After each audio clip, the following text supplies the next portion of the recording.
Hello and welcome to the Lower Makefield Township Board of Supervisors meeting September 2nd, 2020 at 7:40 p.m. To call in today, you'll dial 646-558-8656 and enter meeting ID 892-8363-0646. Please remember that if you're watching on social media, there's a 10-second delay. So call in early if there's an agenda item that you're interested in talking about tonight. Today, I'll pass it to Supervisor Weiss to get started. Thank you, Monica, and welcome to this regularly scheduled meeting of the Board of Supervisors. I now call it to order, and please join with me the recital of the Pledge of Allegiance. I pledge allegiance to the flag of the United States of America and to the republic for which it stands, one nation, under God, indivisible, with liberty and justice for all.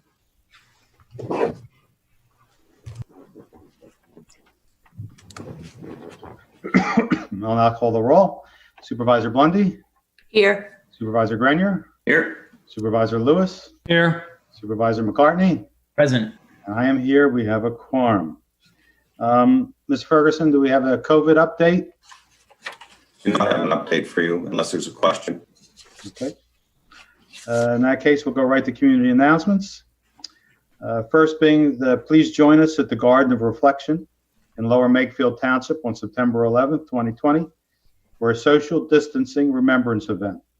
For more information, please go to our website at lmt.org.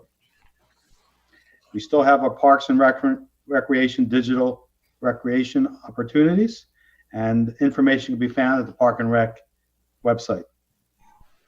The EAC will be holding a styrofoam recycling event on October 31st from 10 a.m. till noon in the township parking lot on October 31st, if I didn't say that. And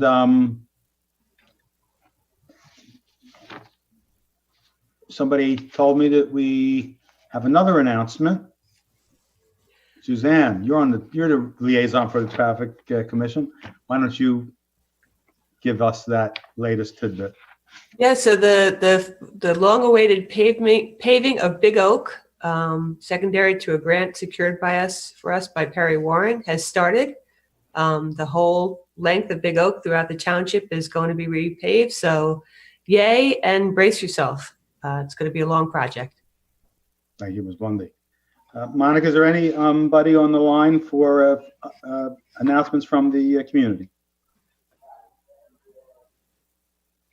Okay, thank you. We'll go to item 6, consider approval of the minutes of August 12th, August 17th, and August 19th, 2020. So moved. Second. Second. Any discussion? Hearing none. All those in favor of approval of the minutes for those meetings signify by saying aye and raise your hand. Aye. Aye. 5-0. Thank you. Item number 7, the 2019 audit presentation by Maley. Ms. Ferguson, can you introduce our auditors? Yeah, Monica, can you bring them in? No community on the line.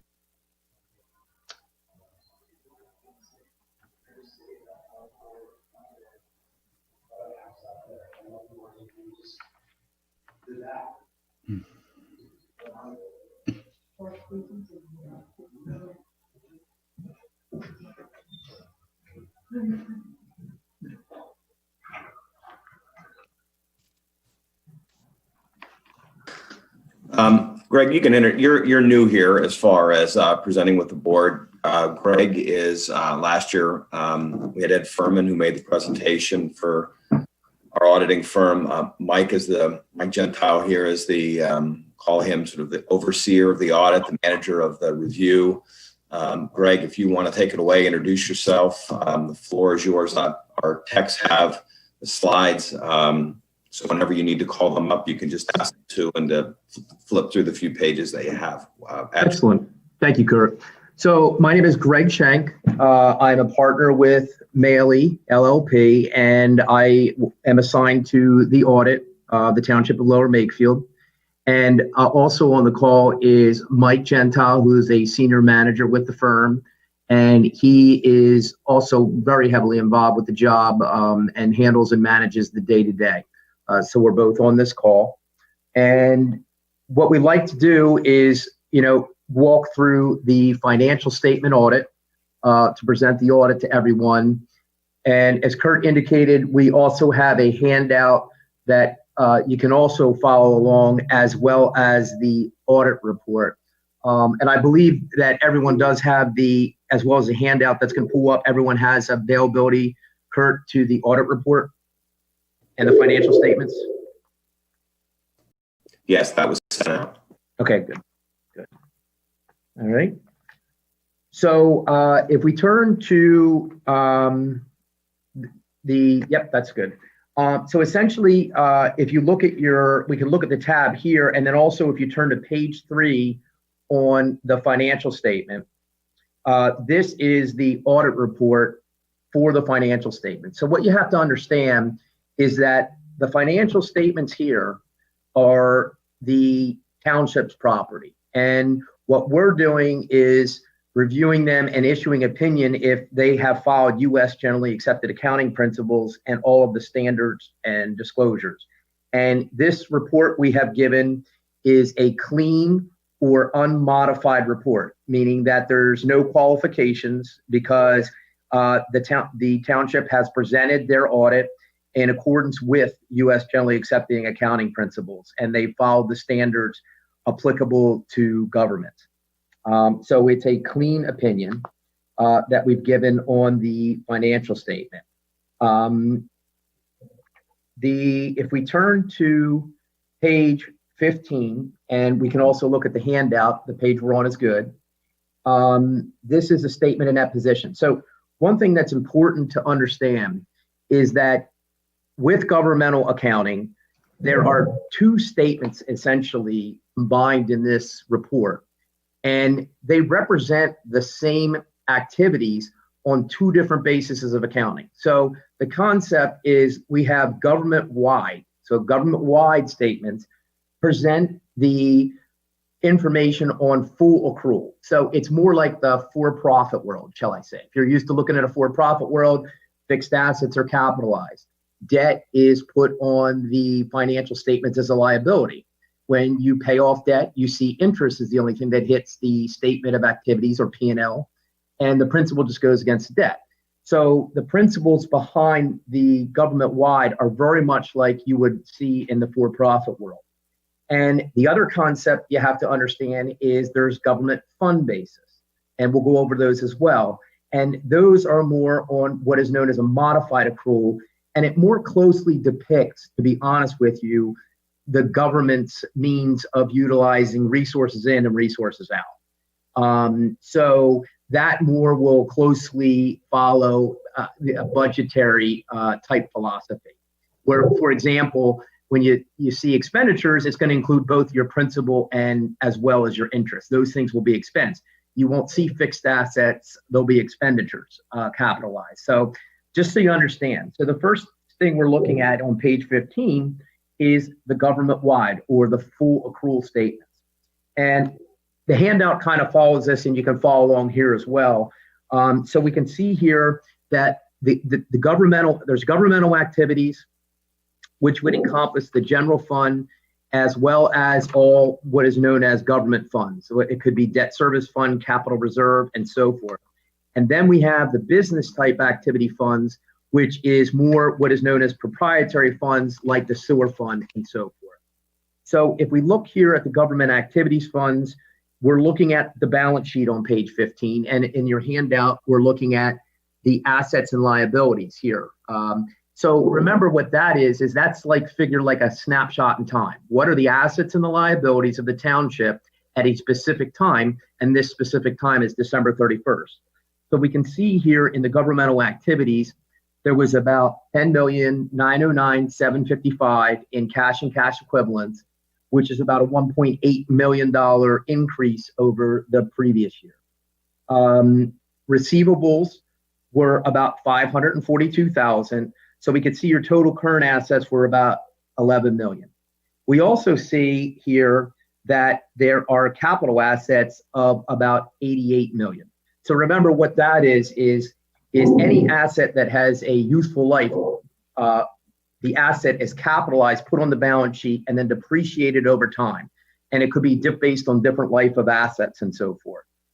And then we have our liabilities. So we can see here, we have our current liabilities, and those current liabilities are what we would expect to be paid in 1 year from the balance sheet date. And then we have our long-term liabilities, which we can see here is about 22,838,000.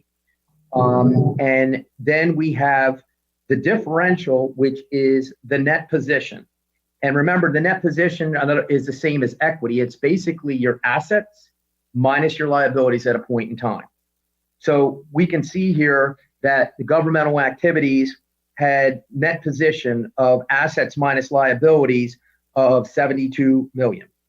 Now, important concept to understand, that doesn't mean there's $72 million available and that's our resource. Because what you have to realize is this is following the full accrual basis of accounting.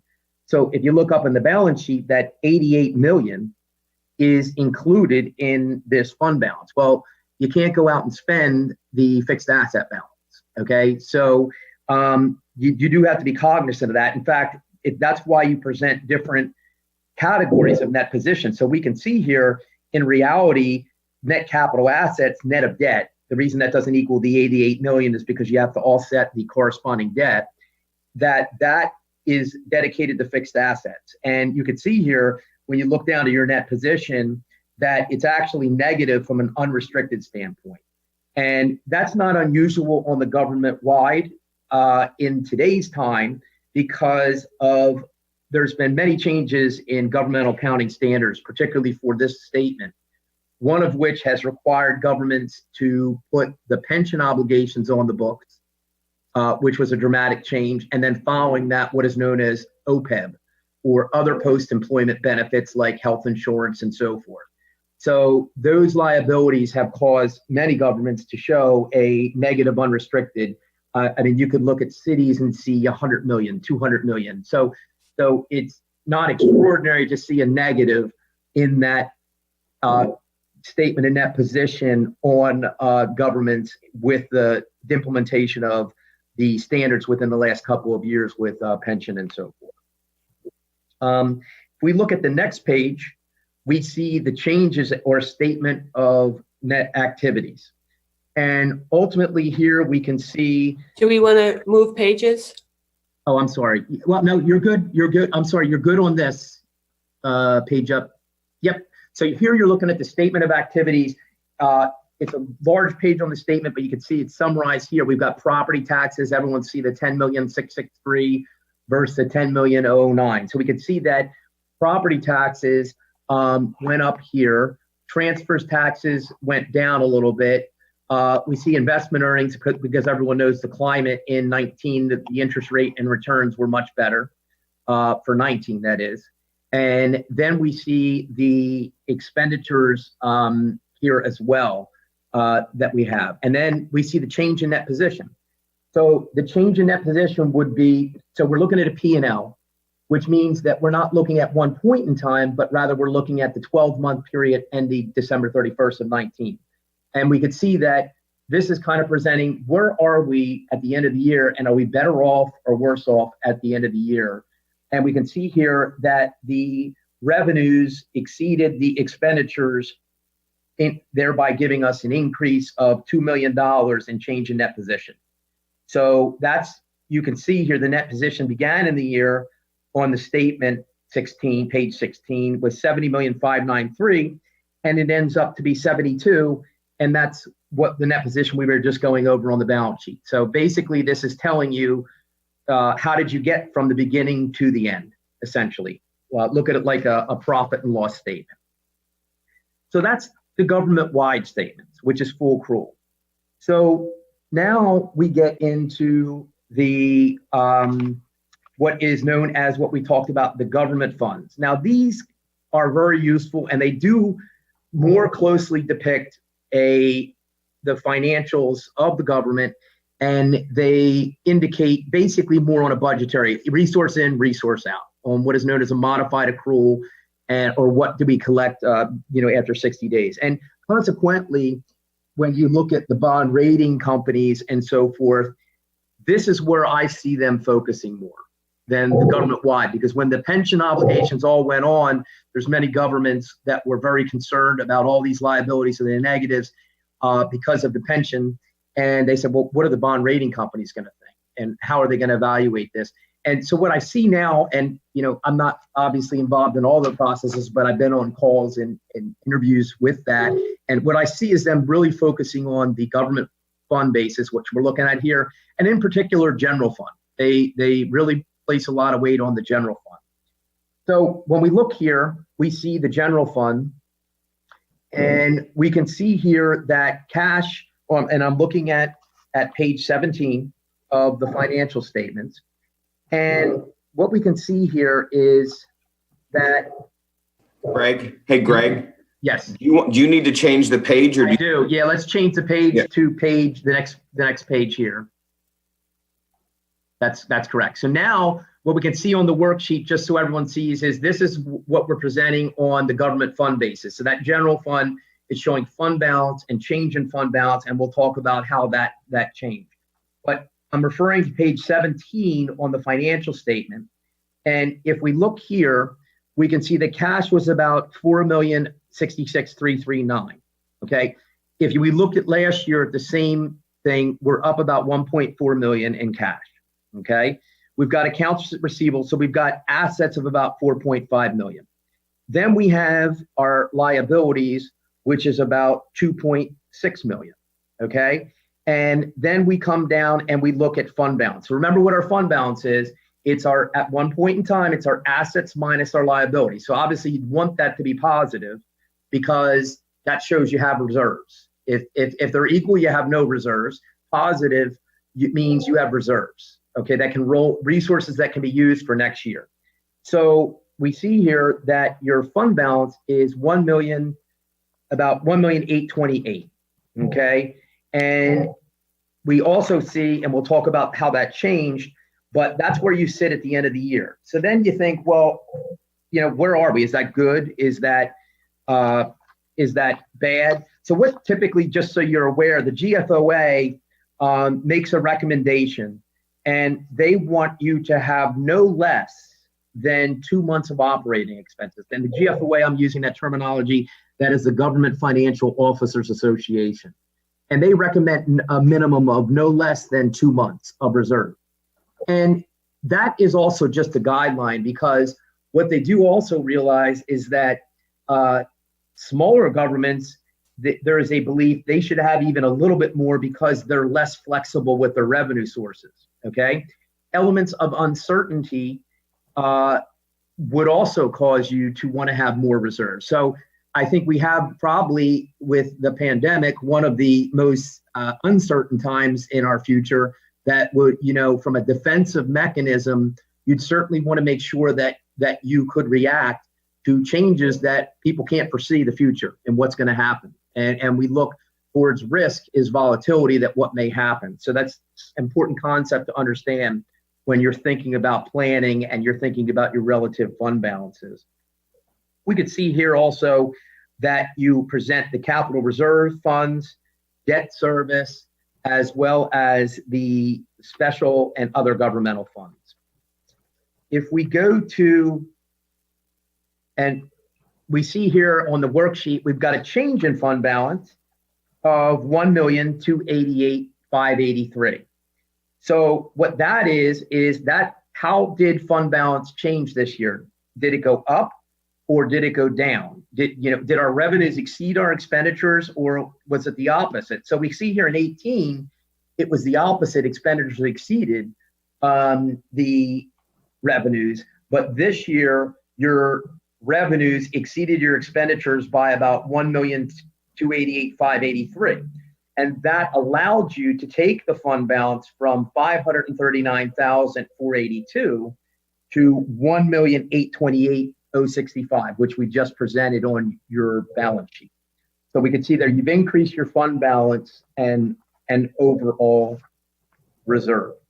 Greg, do you mind if I just jump in for 1 second? Just to remind the board, because I know the question is going to come up, how did that come about? That the big number that affected that fund balance number, that change, was the $911,000 RACB grant. Mm-hmm. We got approval for, I think that we got the money in like November of last year, which if you'll remember, we had to restate our 2017 financials because we did not receive it.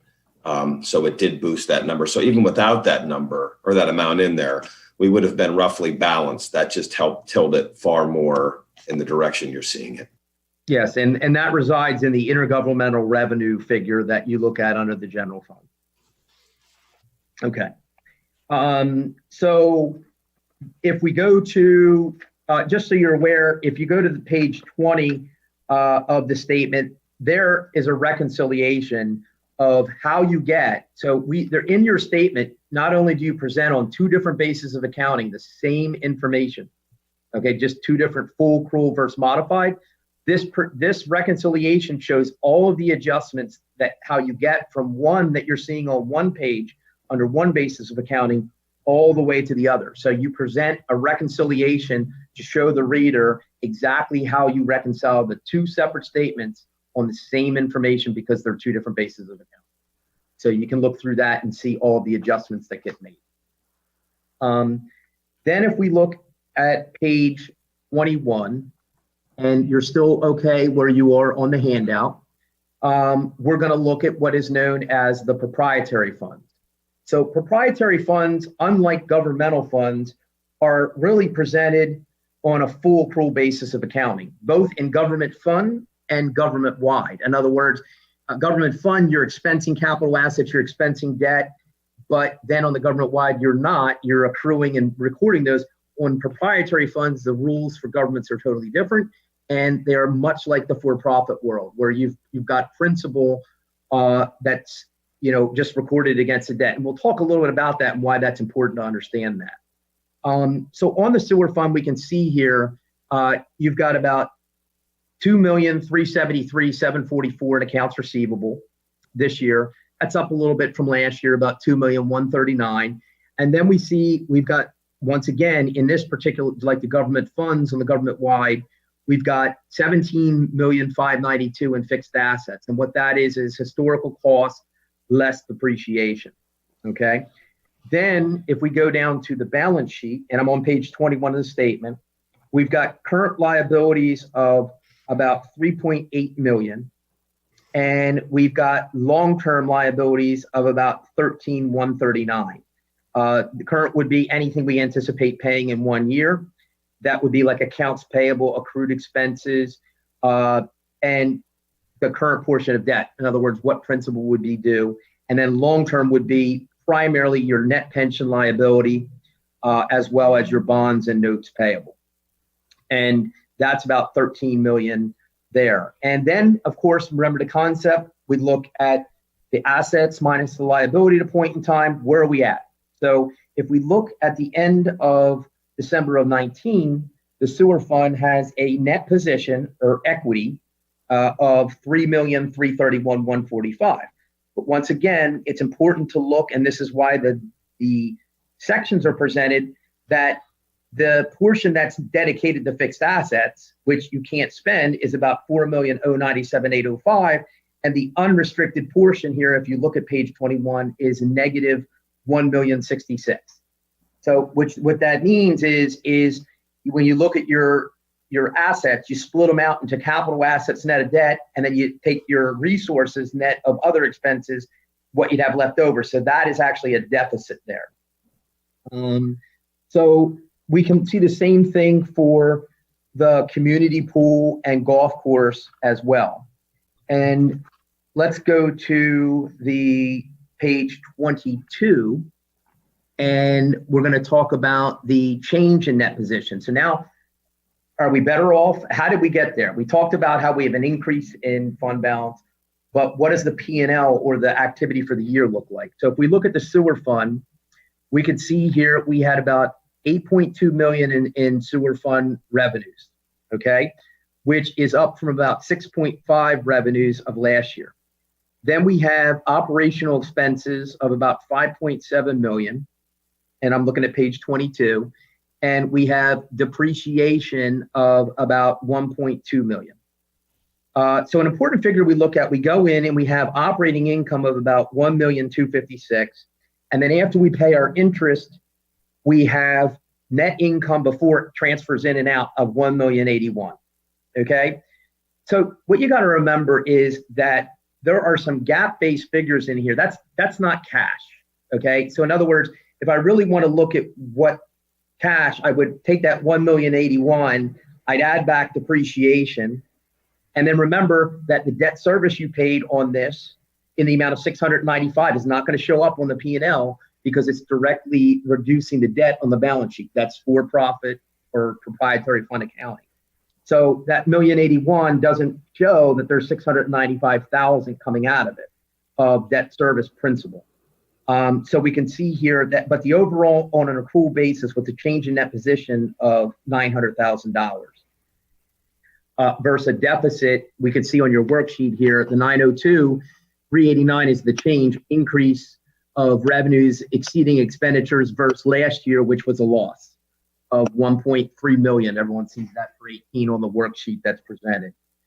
Then if we look at the golf course and we kind of look at that same dilemma, the revenues on this particular thing, we have revenues, actually expenditures exceeded revenues by about $62,000, okay, on an operating basis. And essentially the change, the net position, change in net position was 385, leaving you with a net position of 1,104,947 in the golf course.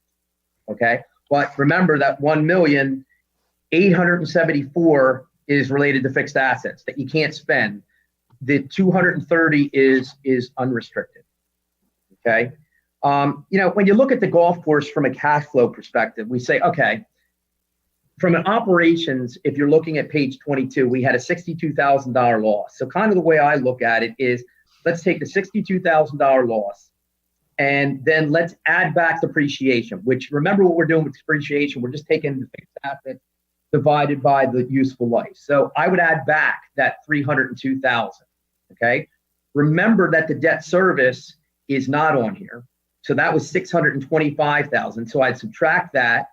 And then remember that what I like to do from a cash flow perspective, or when I think of a long-term planning, I say I add back depreciation, but then I come up with capital asset. Because remember, yeah, we're not going to have depreciation, but each year we might spend more on capital asset replacements.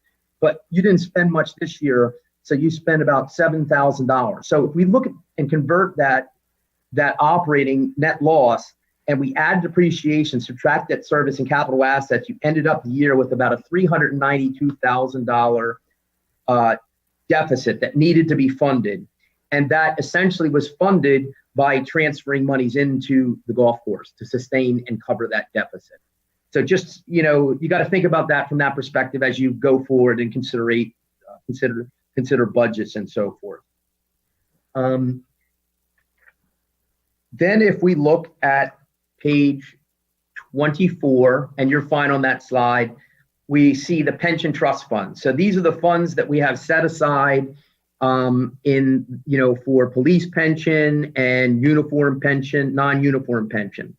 So we can see that at the end of the year, there's 12 million set aside for police and 8 million for non-uniform. But remember, that's just the asset, not net of the liability.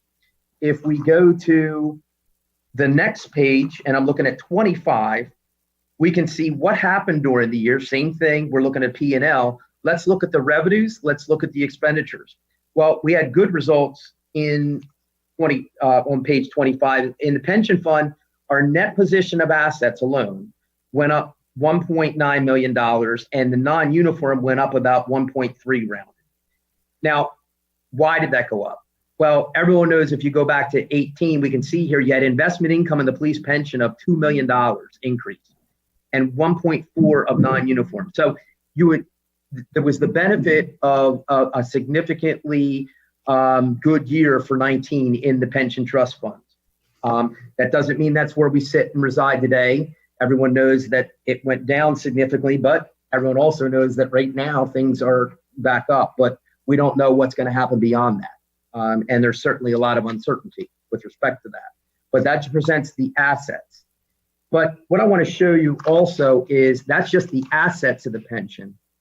So if we go to just a couple of footnotes I want to review with you here. If we go to page 54 of the financial statements, this is a footnote on changes in pension liability, okay? And on page 54, if we look at the bottom of this, we see changes. So what we're looking at here is, number one, we see the pension liability as actuarially determined.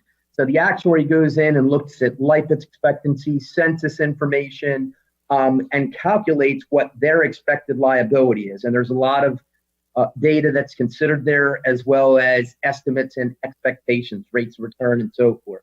So they're determining your liability in the police pension to be $16,361,000. Your assets, which we just went over, are $12,103,000. So we're taking that actuarial defined liability of 16 minus the 12, and we come up with, if we sit there today, what's determined is that the township has about $4,257,000 in net pension liability. It does the same exercise on page 55 for the non-uniform, and you have about $2 million liability on that. So if you add the $4 million and the $2 million, that gets to the $6.3 million. Remember when we started this, we went over the statement in position, and I told you that since the pension obligations went on, a lot of governments had a negative unrestricted fund balance and restricted net assets that we saw on the government-wide statements. And here we can see this is $6 million just in pension. Not extraordinary. This is something we're seeing across many townships, cities, all over the place. This is probably one of the largest challenges that municipalities, school districts, face with these growing pension liabilities, and funding them. I mean, it's one of the largest things for the state and municipalities that is the challenge for the future.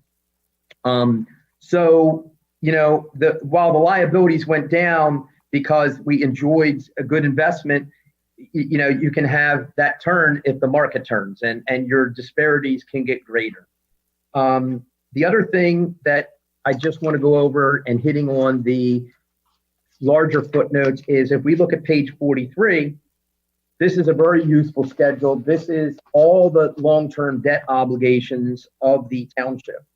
And we can see they're separated by two parameters. One is the governmental activities versus the business type activities. So we can see here from a governmental, the beginning principal during the year was $26,942,610. I'm looking at page 43.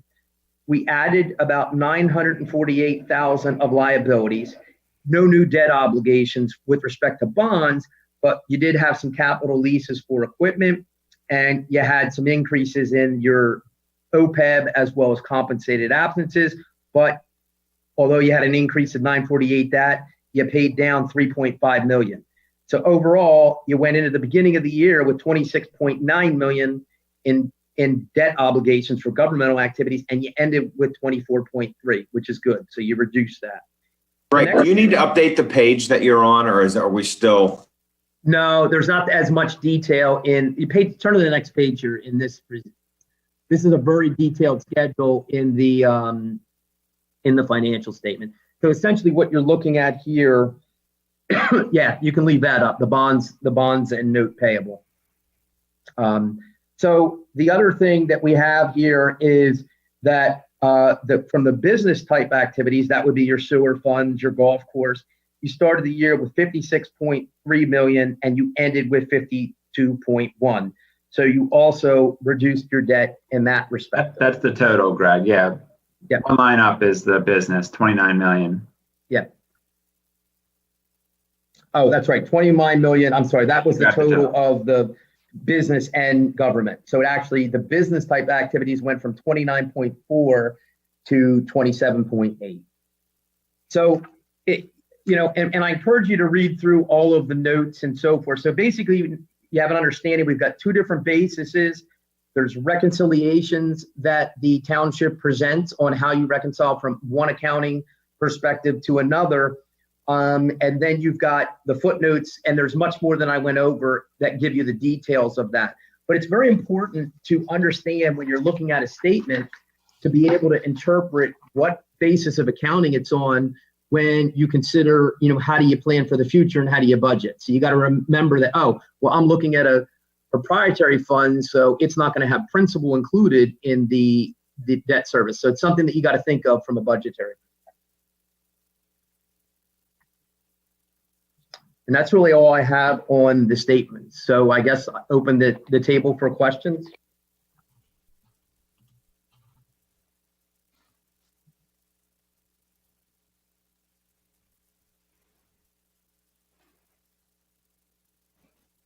Hey, John. Sure. So I ask a couple questions every year, so I'll make them real quick. I always ask if you sampled or analyzed all interfund transfers. Last year, Mr. Furman said they did all interfund transfers. Can you affirm that that's the case this year? Yeah, we went through the interfund transfers, and then furthermore, we looked at the board minutes to see that the approvals of those transfers by the board. Excellent. Now, last year I asked Mr. Furman if he noticed any contingent liabilities that the board has not previously discussed or disclosed. And last year, Mr. Furman said they weren't aware of any. Are there any contingent liabilities that you uncovered that we have not previously discussed or disclosed? Not that I'm aware of, Mike, and you can speak to that now. Correct, no. Okay. Yeah, and if Sorry, these are boring questions. That's a good question. So contingent liabilities, if you had something that was contingent, it would rise to potential disclosure, maybe, okay? And the rules for GAAP are so let's say you were worried about an issue, there's a lawsuit or anything, but you didn't have enough information that you couldn't say it was probable. And another important concept, it has to be both probable and estimatable for you to have to book the liability. But that's a good question. So if we had one thing that we knew about, the township would have to put a disclosure, but if they didn't know where it would settle, but if they had something that even rose further, they would have to accrue it as well. Mm-hmm. Now, the township did put in their notes, just kind of along that context, is they said and this is in every governmental statement, with this pandemic, you guys added disclosures that, hey, there's a pandemic going on and we don't know how this will affect us. So the township was responsible in putting that in there so the reader knows that, hey, there's a lot of uncertainties that could arise, but guess what? We don't know exactly and can't put math to what will happen down the road. But certainly a concern for any municipality on what will work. Now, those more reliant upon EIT or other types of income-driven taxes are going to be more susceptible to downturns and so forth. Yeah, and actually, this is probably a good time for Kurt to chime in. We're probably within $100,000 of our projected fund balance or general fund balance at the end of the year right now, based on your previous assessments. As far as like a net fund balance, yes. As far as that divvies itself out between bills and cash, but yes, I'd say we're right now. I'd argue we'll beat our projected or budgeted fund balance by 10 to 15%. Okay. And then, Greg, about the unfunded pension liability, there was a significant improvement in investment performance this year as opposed to last year. Last year, we talked about us compared to other municipalities sort of as a benchmark. Mr. Furman said we were below Upper Makefield and Solebury, but actually we're in pretty good shape compared to peer municipalities. Do you still feel that's the case, or should we? I do. I mean, look, it's a big liability when you say 6.3. When you look at both of them, but we're not. This is not like an extraordinary number beyond what I'm seeing at a lot of municipalities. So it's something that you want to be focused on. It's the largest challenge that any municipality is facing. But keep in mind, we have cities that we see 100 million. We have PESers, the school districts. So it's different than the township that has a dedicated fund. But PESers is a major issue that all of us have to consider. if you look at some of these funding obligations, it's going to be very difficult to make these obligations in the future. So this is it. When you want to know the challenges, in local governments, this is a very big challenge. But no, I wouldn't say extraordinary in that respect from a liability perspective. I think you have the challenges as many of your peers. Yeah. But we still have the opportunity to increase the funding to maybe cover that gap to make sure. I think that's diligent in the planning. Yes. Okay. I think that, look, when you have a deficit like that, you think the best you can do is, all right, we got it. So how do we deal with it? And how do we deal with the fact that we don't want it to grow? Now there's certain variables that you can't control, and those variables are, investment income first and foremost. Okay. And although we saw a big dip and we're seeing a big recovery, there's a lot of data out there that there could be a lot of turmoil beyond the future of that. Yep. So something to be cognizant, but absolutely, I think that of internal focus and the board focusing on that is something that is a diligent process to address that. And how do we face that challenge so that we can diminish that challenge going forward. And then last year, Mr. Furman stated that Lower Makefield has a favorable debt to equity ratio, and he saw that as strong as far as the government-wide balance sheet. Do you agree with that?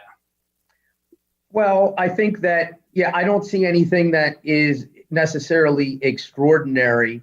You got to look at all the moving parts. It's hard to just give a blank. It's not like a for-profit entity where you can just look at here's the ratios in your industry, because you all have different things. But the good thing, what I'm seeing is the trend, and the trend is that you steadily are paying your debt service down now. So you're focusing on the target and getting the debt paid down. So would you say you're comfortable with the balance sheet, and is there an immediate risk to the long-term safety of the residents of Lower Makefield financially? That's a little bit beyond what as an auditor, to be totally honest with you, I wouldn't say either way. In other words, we're not allowed to speculate the future. That's at CPAs, like banks. What do you think in the future? It's actually prohibited for us. So I don't want you to interpret that as a bad thing or a good thing. Is we're not allowed to speculate the future. Remember, we're facts guys. Yep. In other words, we're given an opinion that what you're presenting here, you presented the right financial position, and you've done that in accordance with GAAP, and that's what our opinion is based on. Awesome. And so last year, Mr. Furman took over from the previous auditor on the 2017 audit. And at that time, I asked Mr. Furman if he had found any inconsistencies or failures in terms of internal controls, improper misappropriation, or anything bordering on something that was a mistake or something worse than a mistake in reviewing their work papers. And at that time, Mr. Furman said he didn't find anything that was an issue with their work papers. Having had the chance to, this is your now second year, did you find any issues with any prior financial activities of the board? No. So what we have nothing. So this audit covers this, for 19. So for 19, we did not uncover any issues that, and if we had, so just to explain the process with an audit is, when we do an audit, we're given an opinion. We don't necessarily have to, we're not given an opinion on internal controls. That's a lot of people don't tell people that, auditors, but and this is everybody. This is the audit standards. But we do have to understand them, and we look at everything. If we become aware in our testing procedures of any deficiencies, whether they be significant deficiencies or material weaknesses, we would have reported those to you in what is known as a SAS 115 letter. And we did not issue that because we did not note any material weaknesses during the year. So that we did not. We noted no deficiencies or internal controls. But I want to be clear that no auditor no one is giving an opinion on your internal controls or giving an opinion on the financial statements. Okay. With that one last question, I got to ask it Columbo style. Is there any thing that you uncovered issue-wise that you might not have mentioned in the documents, but that you might orally say to us is something we need to watch out for in any way, shape, or form? No. Okay. Cool. No. Thank Mike, you very much. Mike, you want to, Mike? Yeah. No, I would agree. Okay. Hey, John, any other questions for the board? Mr. Grenier? I do not have that many questions. I was just noticing a few trends, and I was wondering if you could help me understand them a little bit. There are a couple items where there are fairly good-sized swings. Specifically, first one I'm looking at is net position. And when I say swings, I mean year over year, 17, Sure, 18, 19. Yep. And so I didn't catch the page it was on, I apologize, but 2017 net position of about 75.4, 75.5. And then 2018, it dropped about $5 million to about 70.5. And then 2019, it went back up to 72.7. Again, those are estimates that near $100,000. I'm sure there's more there. Is there anything that stuck out over those 3 years that would cause such a swing? I mean, that's dropping $5 million the bigger year over year. swings- Yeah. So obviously there was changes to 17, but from 18 to 19, there was not really any. The swings that Kurt put on was a big one, was the rack pay. So when you look at the general fund, if you were to look at that change in fund balance, you're like, wow, we really ended up pretty good this year. And what that was a result of those grant funds coming in. The other swings that were significant was in the sewer fund. We talked about how the sewer fund essentially, had a loss, and we saw where that was as rates and revenue went up significantly. And I think what I said here on the sewer fund, that was the other big swing. Okay. Yeah. I mean, prior in 2018, you only had 6.6 million in revenues, and you had 8.2 million in current year revenues. So what did that mean to the bottom line? Okay. Right. So revenues, our expectation is, well, what happened after expenditures? So in 2018, you had a loss. So your revenues were not enough to sustain and cover the expenditures. You had a loss of 1.3 million, and you had 902,000 of net income. So you could see that's a big change. You went from a negative 1.3 to a 900. So of the bigger swings that you point out, I would have to say it's the sewer fund that has the larger ones, as well as the general fund that we saw. And we know that was because of the large RACP grant. And Greg, the pension liability is in that too, which can cause some pretty big swings. So, I mean, the liability went from 7.9 to, okay, those are only government-wide numbers. But yeah, I mean, it dropped roughly $2 million. The liability did. And that's another big swing. And that's a combination of the actuarial determined liability. And then what we talked about is we had a big upswing in investments.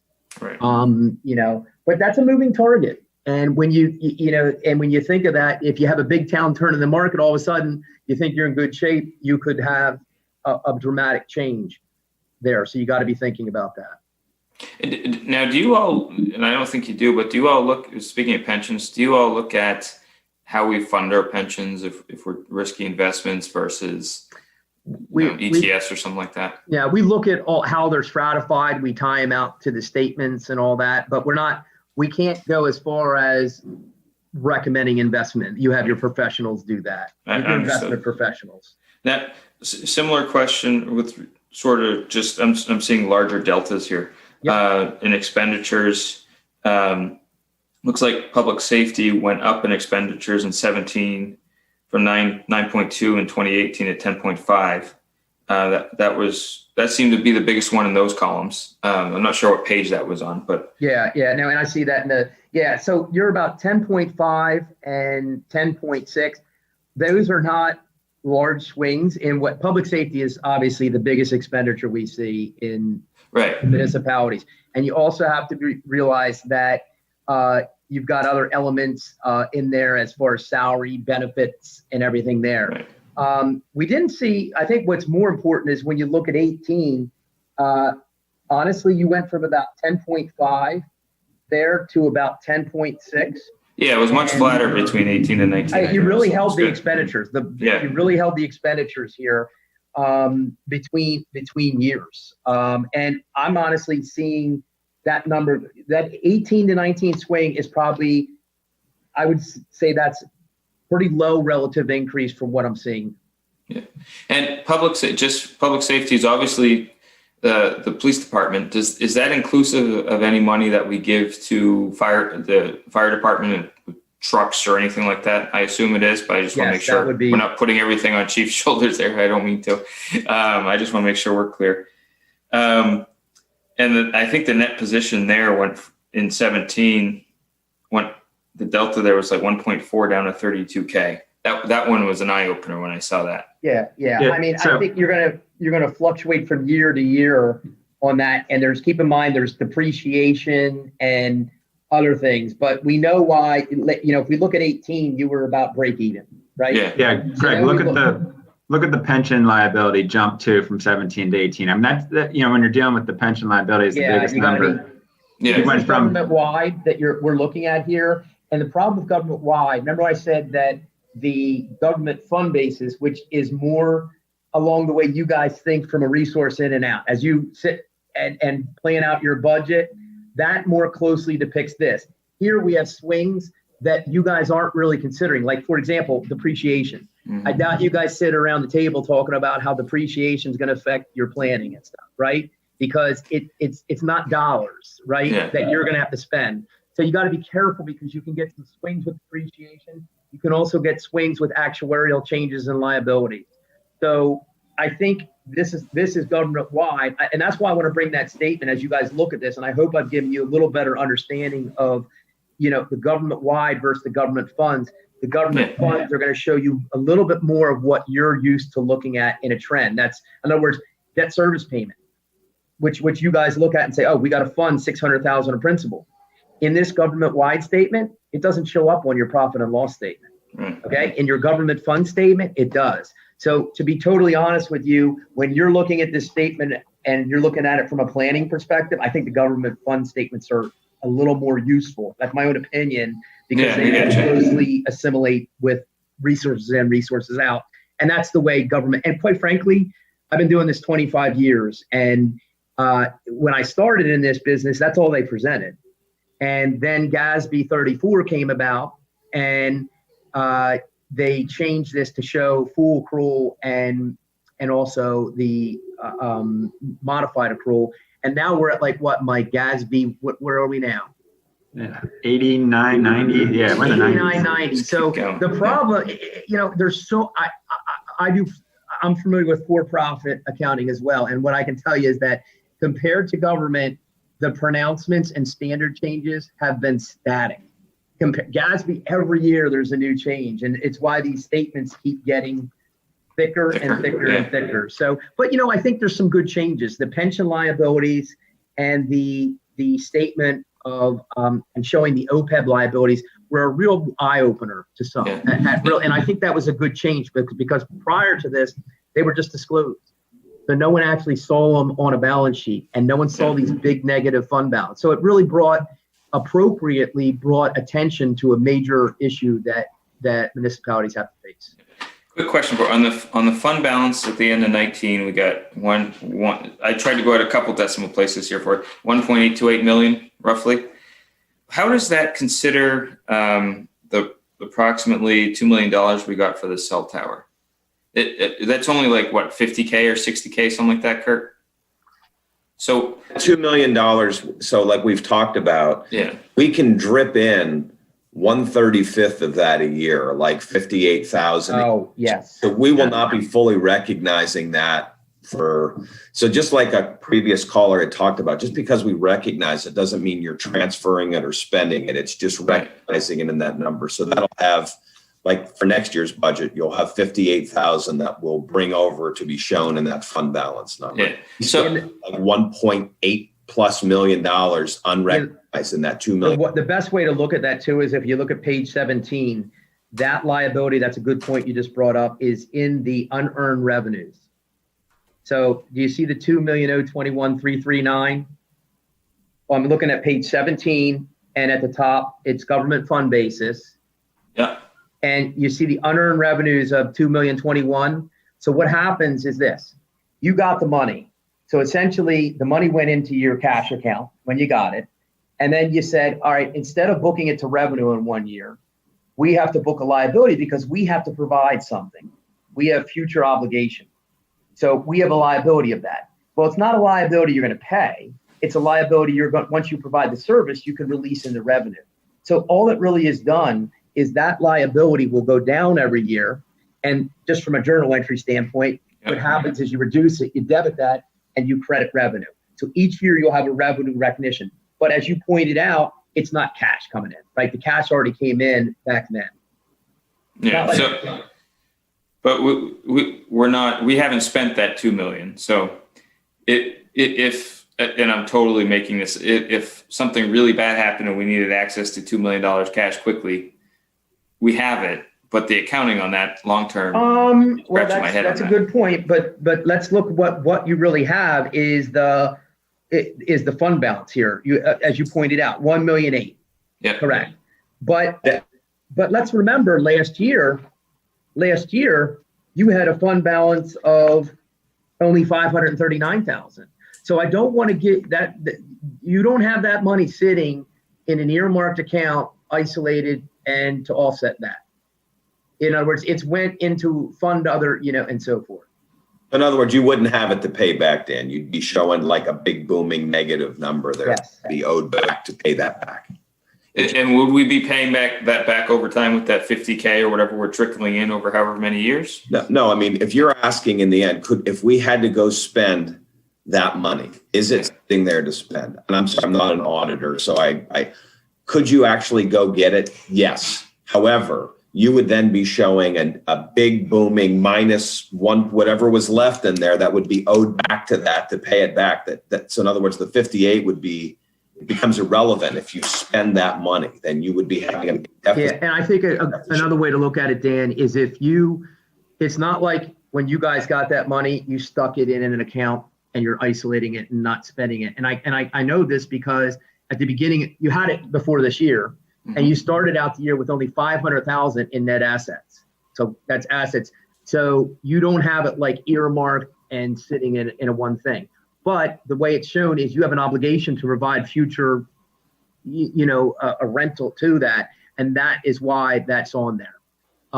Now, in theory, the liability shouldn't come up if you honor the agreement and don't pull, and so forth. So it's not like there's an unpending liability like we would say a normal liability.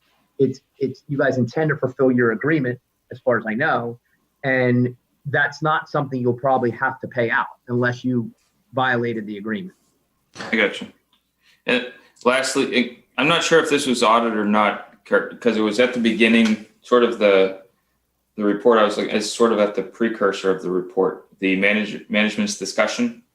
I don't know if did you write that, Kurt, or was that Mally? That was you? That is, okay. Yeah, that's on. In fact, if you look at the top of that, that's a good question. So what the management discussion is when GASB 34 came about, they wanted management to be able to write in there about changes. And they talk about like what was happening in the township and talk about the changes. And so it's a completely management document at the front of the statement. And it is, in fact, as you indicated, Dan, it is unaudited. And actually, it says unaudited on it. Okay. Oh yeah, I see that in parentheses. Yep. But that's what that is management's chance to. My only the estimate for the end of the year is the 632 at the end of 2020. I was curious if what the assumptions were there specific to major projects that we have coming up related to like Sandy Run or other quiet zone thing. If that was assumed that we're paying that out by the end of the year on that 632 or no. So again, we all of these different pots of money, Dan. Right. That 632 that we're talking about is specific to the general fund. As you know, we have different pots of money, liquid fuels, and different pots of money. So that's just assuming general fund numbers. The Sandy Run stuff that we're talking about would be money that is coming from bond proceeds money sitting in a different fund. So whether you spend that or not wouldn't affect that number because that money is earmarked from other pots separate from the general fund. I think that's something I wanted to ask you at a previous meeting that I never did. That's it. Yeah. So I don't want to, Fred, if you don't mind, because we talked a lot about pensions, and it's not specific to the presentation they've made. It's just a point that I want to make. One of the terrific things I think that we have in place right now is while Greg's been talking about all of these liabilities with the pension fund, to remind the board and the public that we're not talking about the police pension fund because there are restrictions on that. But in the non-uniform pension fund, which includes myself, it includes office staff, it includes the public works department, every new hire now goes into the defined contribution plan.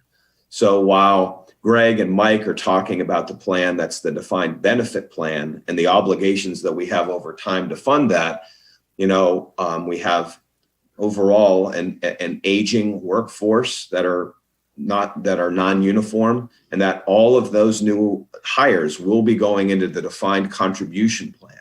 So eventually, in time, we'll have nobody, eventually in time, that defined benefit plan for non-uniform will go away, to the extent that the defined contribution plan we pay on a year-to-year basis, and the obligations for those payments for those persons don't extend beyond that. So when they leave or retire, we have no other obligations. They take their pot of money with them, and they get their allocation as required. So we've transitioned. We have more than a half a dozen or so. I think we have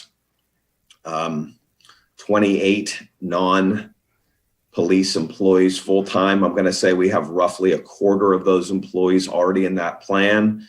We have a number of employees who are 60 plus that I would imagine would be leaving within a decade or so. So we're going to probably quickly see more than half of our non-uniform township employees in the defined contribution plan, which is a good thing for the township because we will not be carrying those liabilities long-term moving forward. We'll be budgeting it year to year, which in my opinion is a lot easier to do and a lot more manageable. Greg, I don't know if you have an opinion about that, but we've transitioned in that way, and it's a good thing. The police. So certainly, you'll have the existing people that are grandfathered in it. That liability will exist.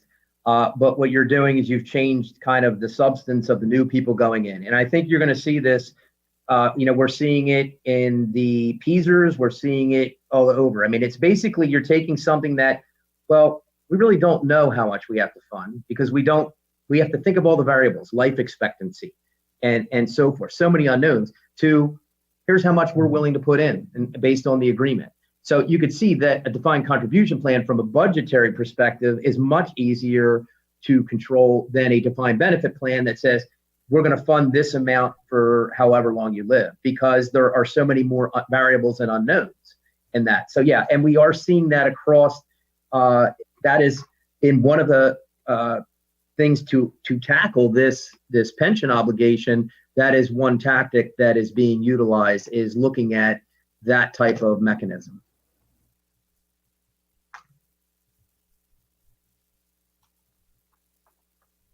Any other questions or comments by the board? Thanks, guys. Great job. Thank you, Greg and Mike. Thank you very much, and we appreciate the time to present. Thank you. Appreciate it. Thank you. All right. So from there, we will go to Mr. Ebert and sewer capital expenses. So we can get Fred back on. There he is. Hi, Fred. Hi, everyone. I liked you better in the truck, Fred. Yeah, I know. It was only 100 degrees in there. I should have left the engine running before I jumped on last time. So can we put up the PowerPoint presentation on the PDF? Okay. The last time I was here, we went over all of the bids, and the recommendation on the Stackhouse pump station was to look at value or cost evaluation savings, what we could do to reduce the cost, to bring it down and so that it would be within budget, or to transfer money due to the fact that the other contracts came in under their 2020 approved budget. So if we switch the screen,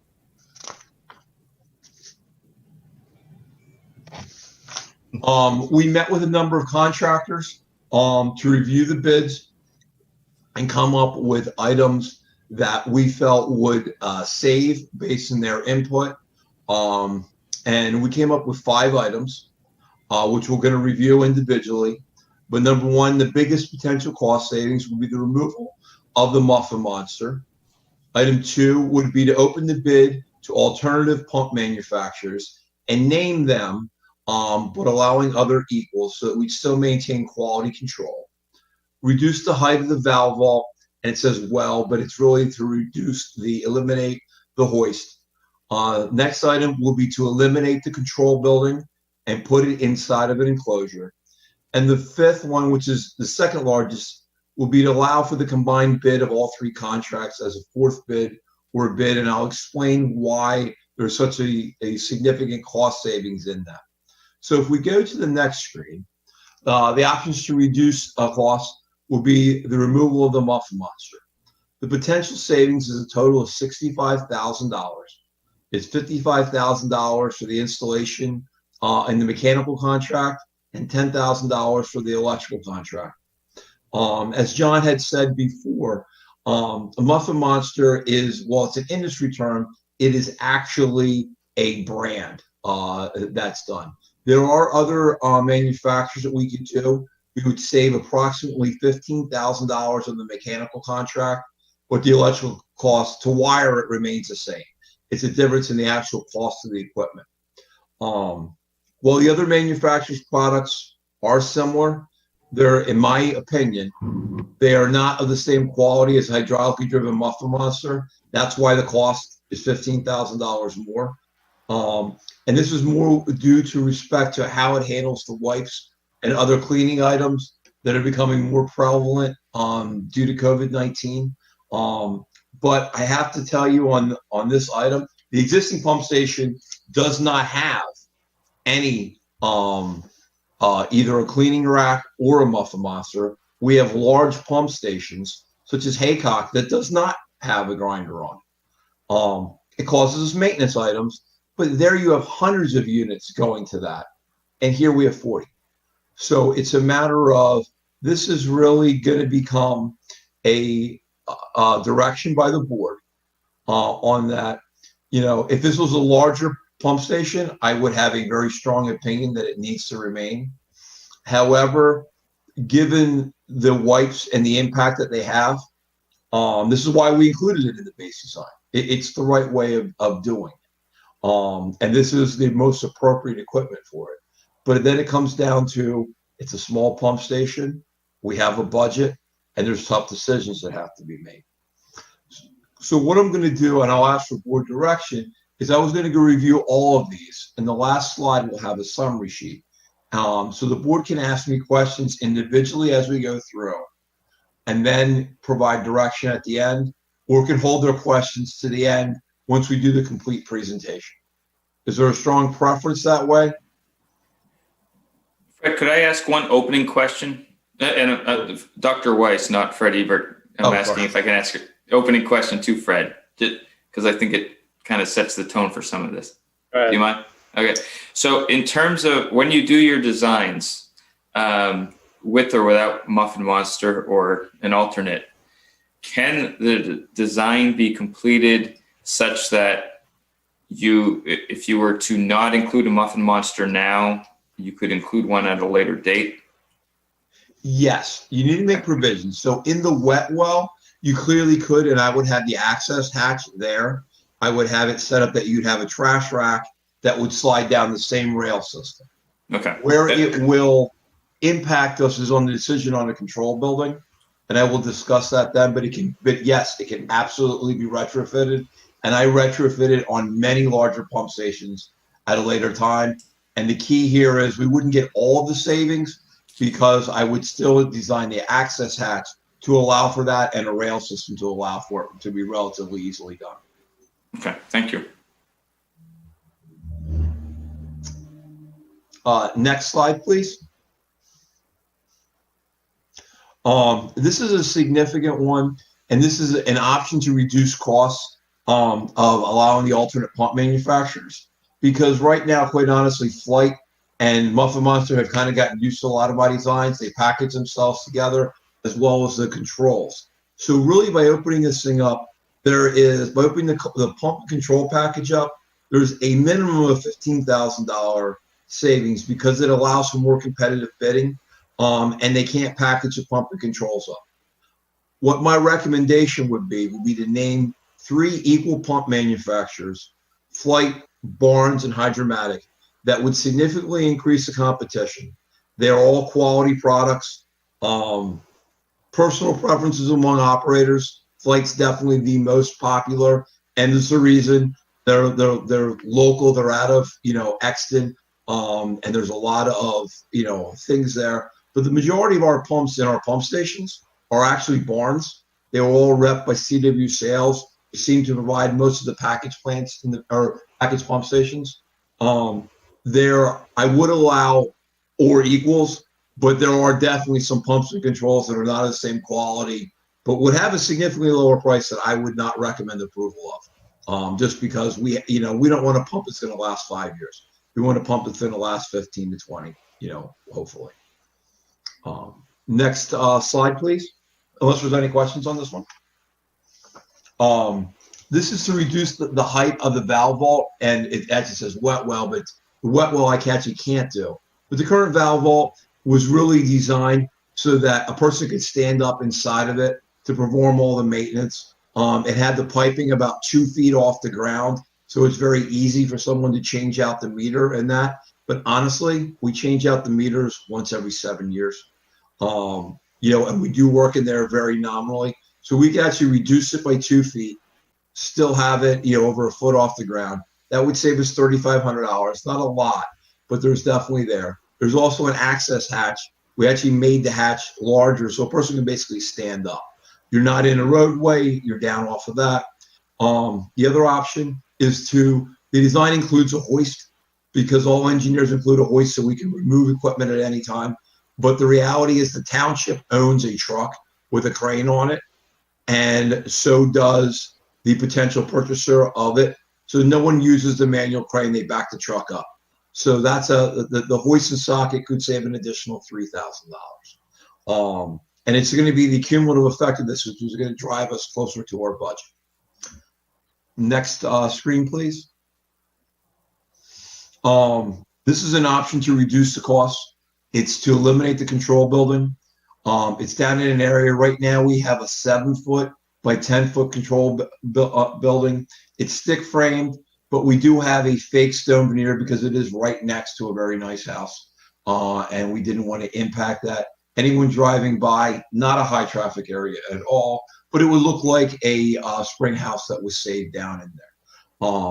But we could save approximately $17,500 if we were to reduce this and go with what's known as a Hoffman enclosure. It's a stainless steel enclosure with basically a pavilion style over top of it to mainly prevent the sun from getting on it and causing too much heat. Much harder to control heat. However, if we wanted to install a muffin monster in the future, a hydraulic, we could not because of the amount of noise that would be generated. If you were to put it out there, you could not put that pump out there due to the noise in that area, as well as just the temperature swings on the actual hydraulic pump.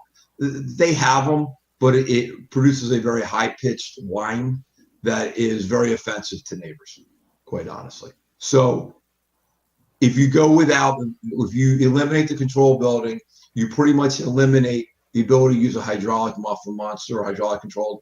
They do, however, have submersible electric motors that are not as good, but are not uncommon in this industry. Hydraulic unit, it just works longer and better and is more efficient. But many people use submersible.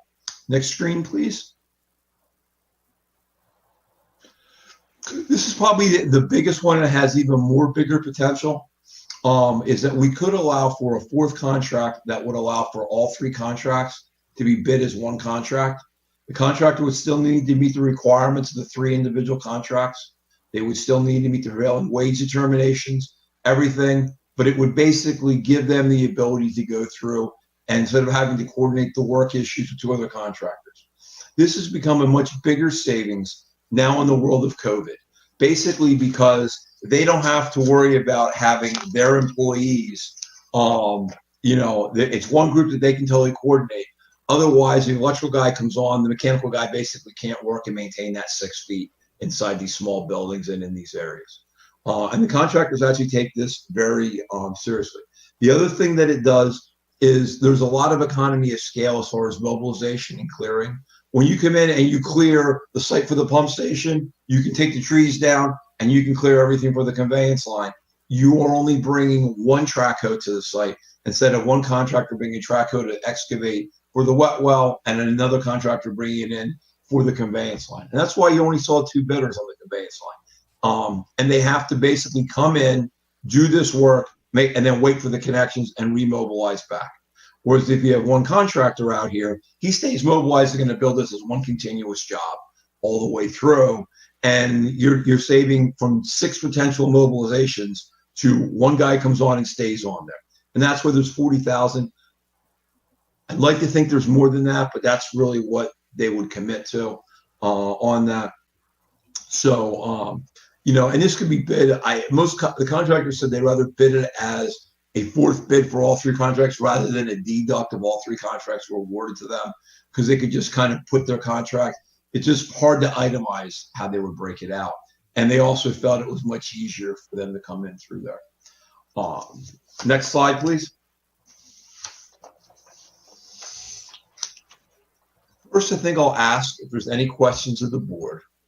And then what I'm looking for is direction on which options, if any, the board would like to go through.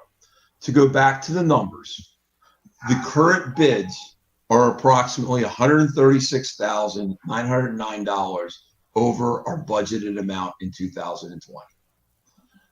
If we were to elect all of the maximum total savings, we could reduce the cost by $144,000 or approximately reach our budgeted amount. The other thing for your knowledge is that the other contracts that we awarded were without any contingencies for change orders, which are potential in any job. We were approximately $145,827 over their budget. So the board could elect to transfer money from those other line items over, but that would be totally at the discretion of the board. So what I wanted to do was answer any questions and then seek direction from the board so that we can rebid this to get this job basically awarded at your first meeting in October if I can't get it back. And the hope would be to get it back in your second meeting in September. The contractors are all aware that I'm rebidding this. They're all aware that it's going to hit the street. There's going to be very little change in a lot of their major line items. And we're going to highlight for them the changes, not only in the summary of work, but actually in the specifications. Almost like if you were doing an addenda or a red line of a legal agreement. Fred. So, Fred Ebert. So in this, going back to the scenario where we remove the muffin monster from the design, but allow for it in the future, if it's identified that it might be a necessity at some point. I think I heard you say, and if I have it in the wrong line item, let me know, that we could remove it, still design for it, but we would have to put back in, I think it's the control building to allow for it. Did I catch that correctly or no? Yes, you did. If you want to use the hydraulic one, you absolutely should keep the control building in. You could do, but the savings, the answer is you pretty much have to, if you want to do hydraulic. You could do submersible electric and not do a control building, but my savings on eliminating the control building would be reduced by another $5,000 because I'd have to have a control panel big enough underneath the enclosure for it, and reserve space would be the proper way to do it. You could always Frankenstein a control panel on later, but I would much rather plan for it. If that, there would probably be, with that, there would probably be slightly less savings because I would upgrade the rail system so it could slide right down, and I would not have the savings on the access hatch. So you may lose less than $10,000, but around $10,000 out of that $65,000 savings if we deferred that to a future person or to a future time to install that. But it did everything so it was all ready to do it. Okay, that's helpful. Thanks. So Just go ahead, Kurt. Go ahead. Fred, just for the board's sake as well, we talked about Fred Ebert. We talked about this at the last meeting. Off the top of your head, all the work that the board approved, the lining and then the other pump station, versus what the budgeted amounts were, how far collectively, absent this one, did those fall under what our budgeted expectations were? I know exactly. We are under our budgeted expectations by $145,827. So our budgeted, and I'll use some round numbers now, was around $760,000. It was $759,750. The actual bids came in at $613,923. So we are under right now approximately $146,000. So I just want to make the point for the board. So even if you went with something or some combination of an option here, that Fred would assume would be more than the original budgeted total, just remember that that's one line item. So you wouldn't have to sit and move money within that budget. It's in the capital expenditures. And then remember as well that there is a net out of this because this is part of a grant as well.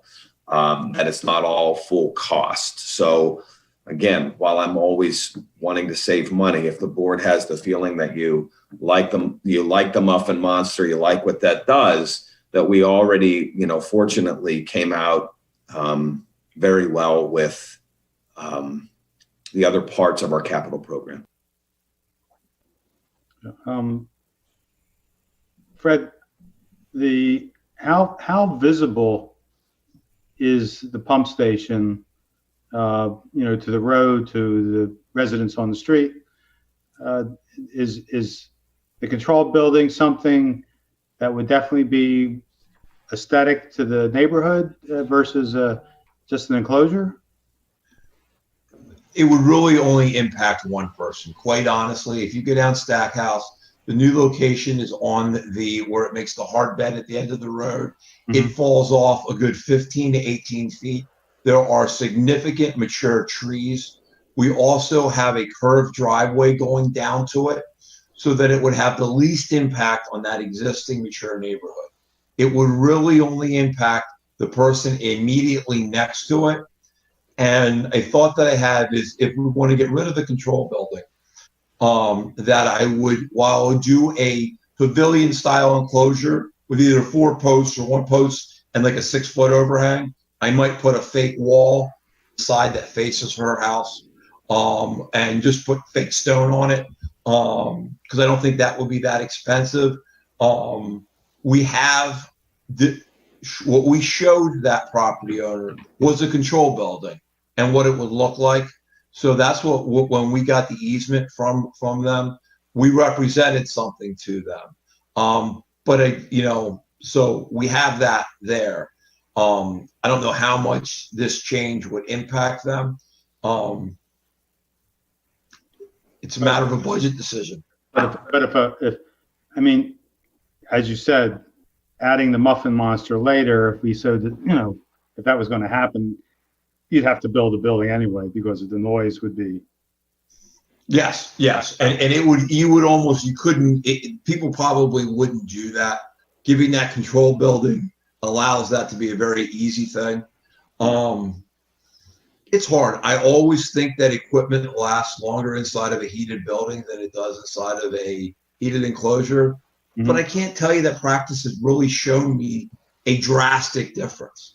It's so individualized that, it's more of a logic thing to me, but actually witnessing it in and watching budgets over my career, I can't tell you that things in an enclosure had to be switched out that much earlier.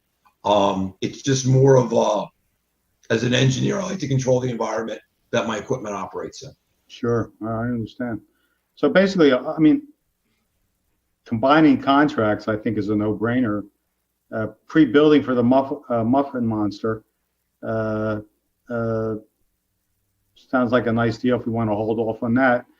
And everything else is kind of, does it really matter one way or another to me, considering overall we're under budget if we do that with all the pump stations.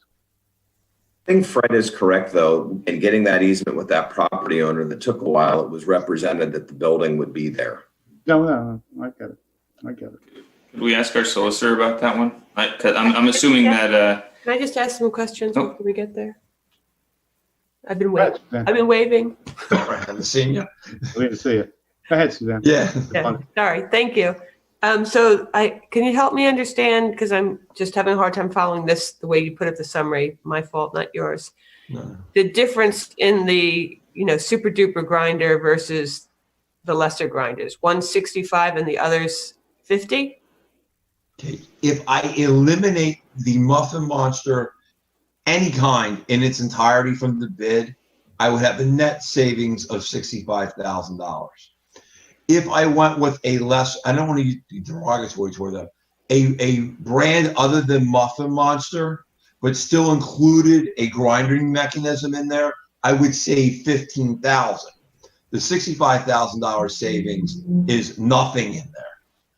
The lesser thing, I will say, would cost me $50,000 rather than $65,000. And if funds were unlimited, like the gold standard in this type of development would be that a grinder would be put in place because, to your point, more people are flushing things they shouldn't be flushing, and this is an extra safeguard. Absolutely.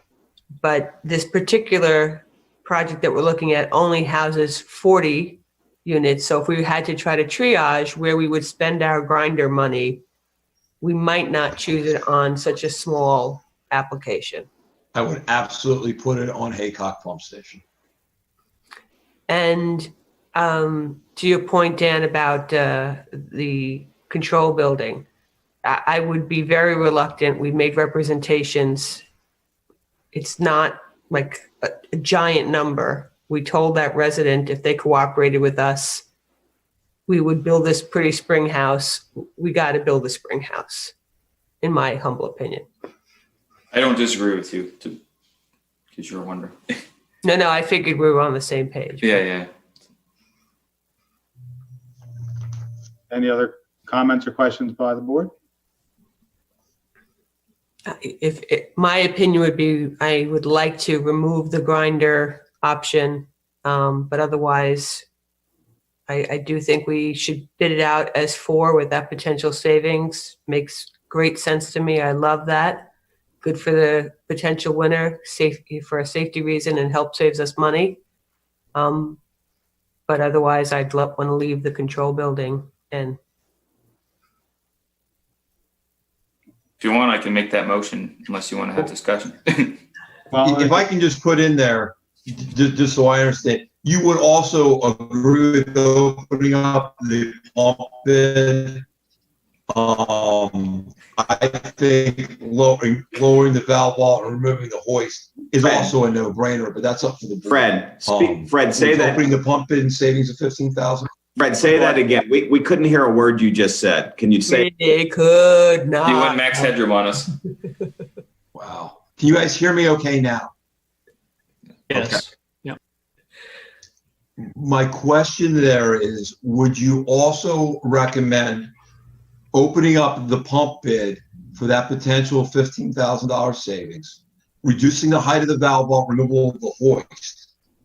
Because I don't think that hurts the quality of our project. Well, it's not a lot of money. It is $21,500. I'd go for it if you're looking for an opinion. that works for me. I think that's a nice balance. So Dan, you want to make the motion? I think so, but I think he may have just thrown a wrench into it. So let me make sure I got it. So I'll make a motion to approve the rebid of the Stackhouse pump station to remove the Muffin Monster, but be inclusive of the control building as outlined by our sewer engineer. And I'll pause and say, Fred, did I miss anything based on what we just said?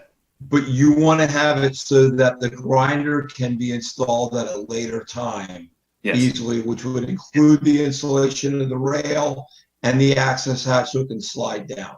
Correct. Okay, so I will say that motion would be inclusive of the ability to install the grinder at a later date, including any pertinent structures that need to be included up front.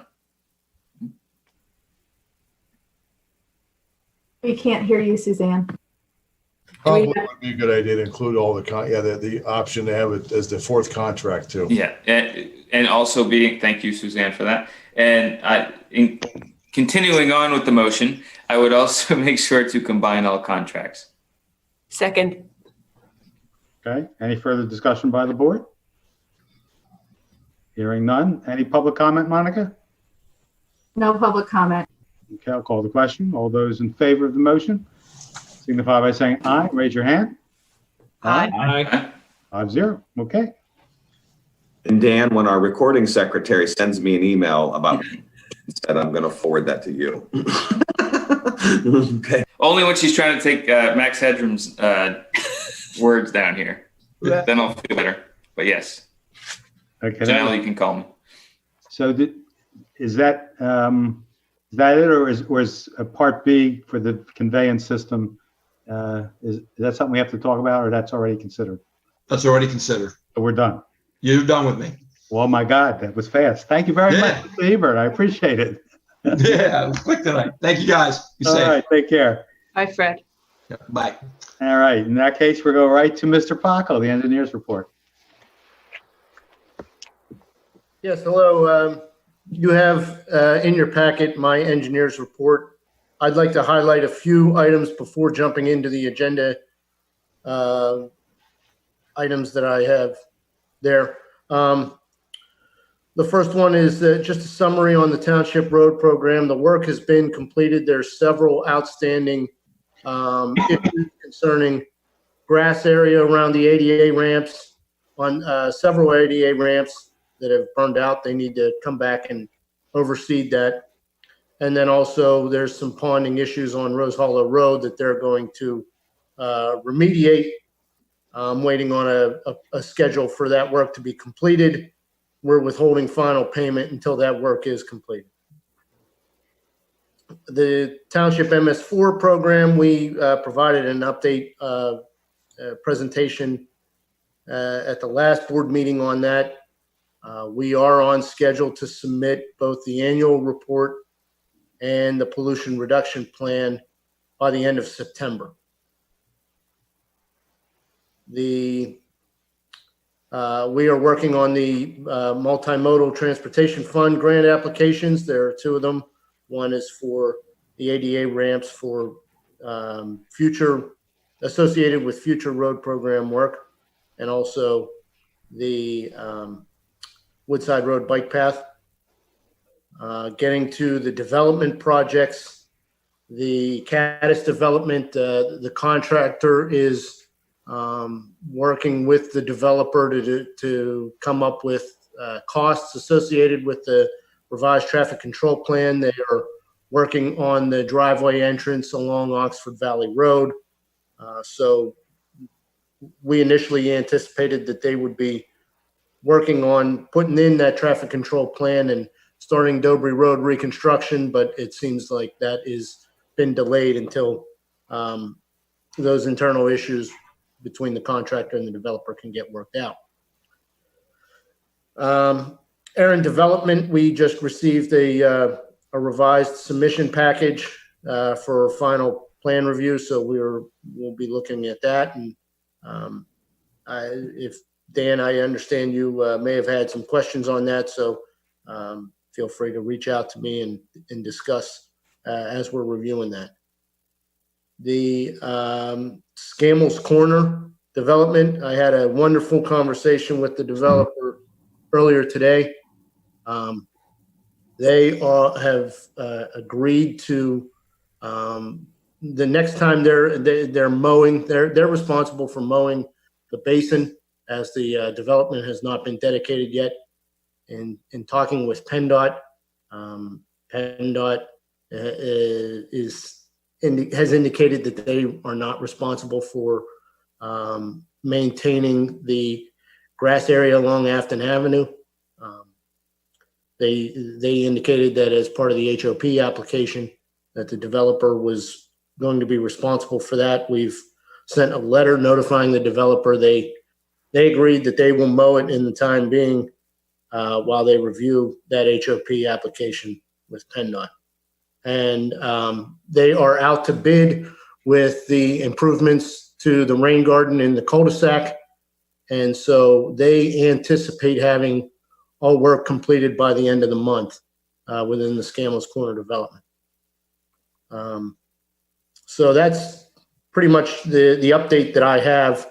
If anybody has any questions on, actually, there is one other item, the Quarry Road PA American Water booster pump station. They've submitted some shop drawings for the building and the fence, and I responded to them.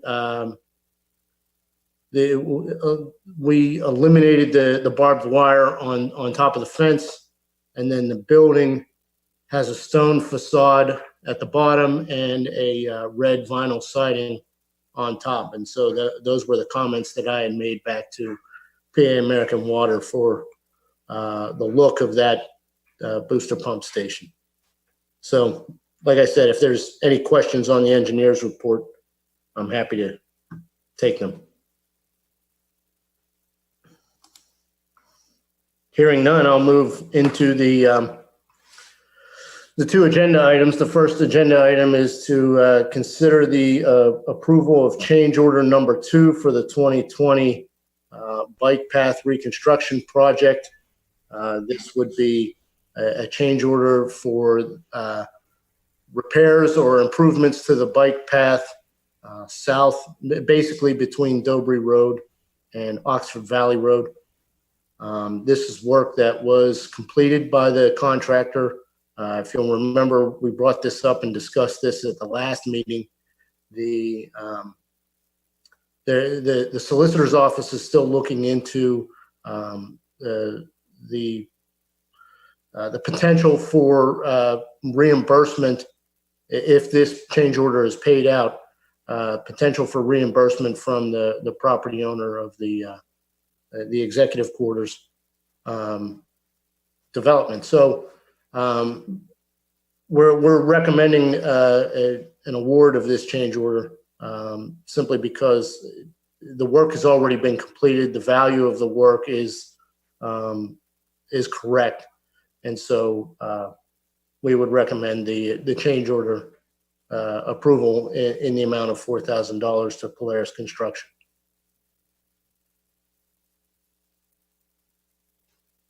So moved. Do I hear a second? I'll second. Great. Any further discussion? I'm sorry, Fred. What's the ETA on some guidance, I guess, from Mr. Trulov's office? From me, I believe Barbara Kirk has already notified us that she believes that it is the developer's responsibility, and that either the developer was going to contact Barbara or Barbara was going to contact the developer. I'm not sure if that's happened yet. Yeah, that was our provisional opinion, and she's following up. We'll know certainly well before the next meeting, I would think. Okay, so it's in process. That's all I want to make sure. Yeah. Okay. Any public comment on this, Monica? No public comment. Hearing no further comment, all those in favor signify by saying aye. Raise your hand. Aye. 5-0. Thank you. Go ahead, Andy.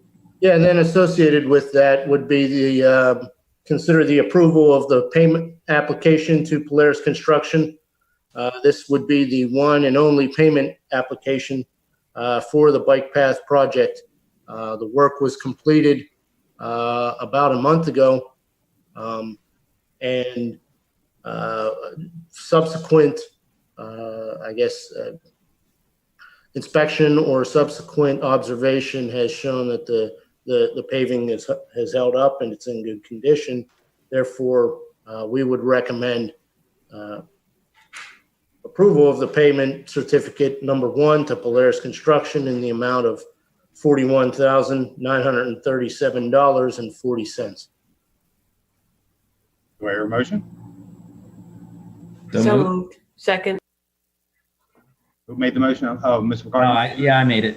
Mr. Blunt, Ms. Blondie seconded. Great. Any comment from the board? Monica, is there any public comment? No public comment. Hearing no further comment, all those in favor signify by saying aye and raise your hand. Aye. 5-0. Thank you.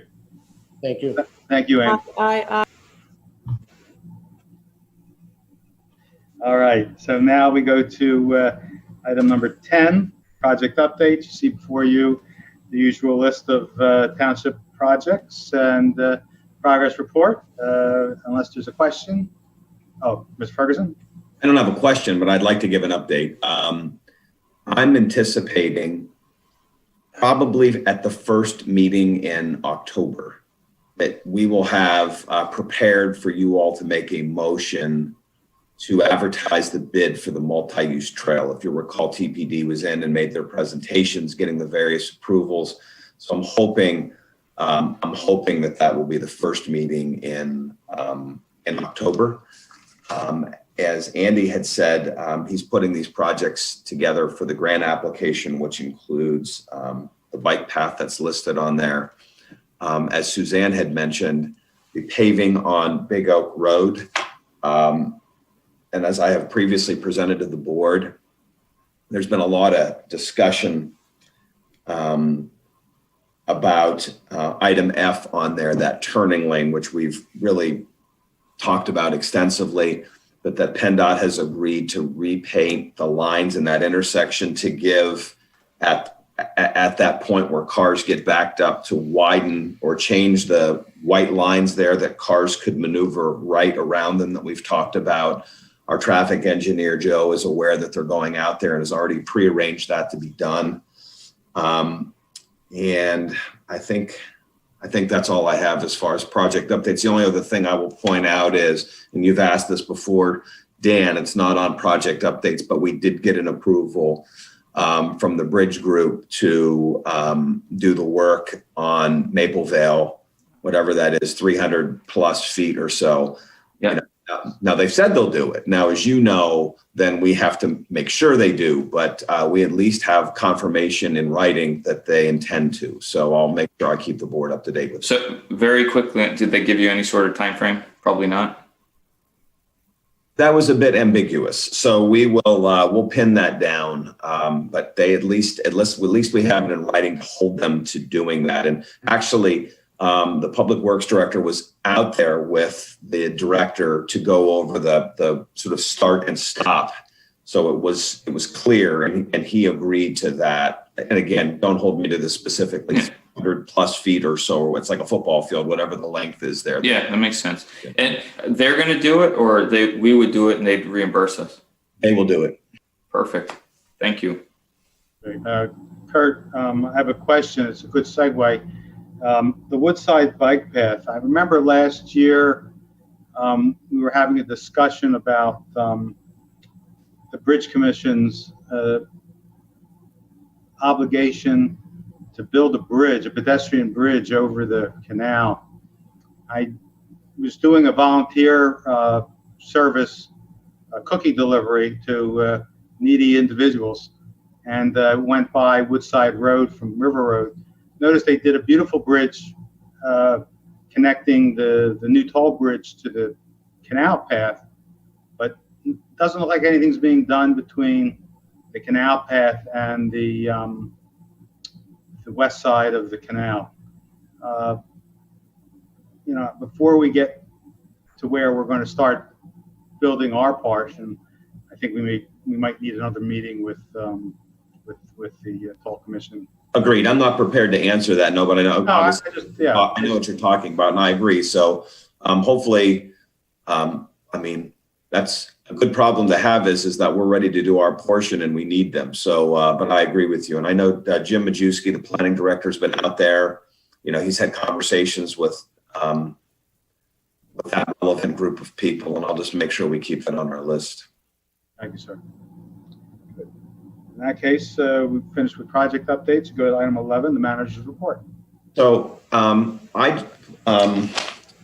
only thing I have in my manager's report would be relevant more to the discussion item, which was just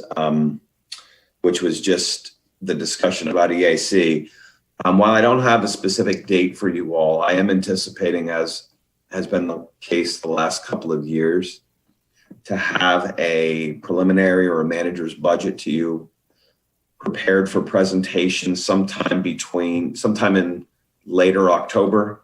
As I continue to have numbers, I certainly will share them publicly, much like I've talked about the general fund with the COVID concerns, tax collections, all of those things, and then would arrange to have individual overviews with each of you prior to that to keep you all up to speed with where things are coming out, and to make sure that we stay on track as far as having that by the end of the year. Thank you, Kurt. Item 12, zoning hearing board. Mr. Trillo? Yes, before I get into the zoning hearing board matters, briefly, there was an executive session which started tonight at 7 o'clock.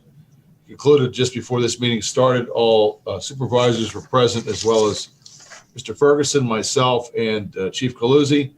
Items related to real estate, informational items, litigation, and personnel items were discussed at the executive session. There are 4 matters for the zoning hearing board, the first 3 of which are all applications for variances for in-ground pools resulting in greater than a permitted impervious surface, not impervious surface, as one of them indicates.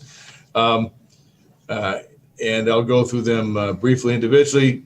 Sandy and Rick Spiker are requesting a variance for property located at 40 Sutphen Road in order to permit construction of an in-ground pool, resulting in greater than permitted impervious surface.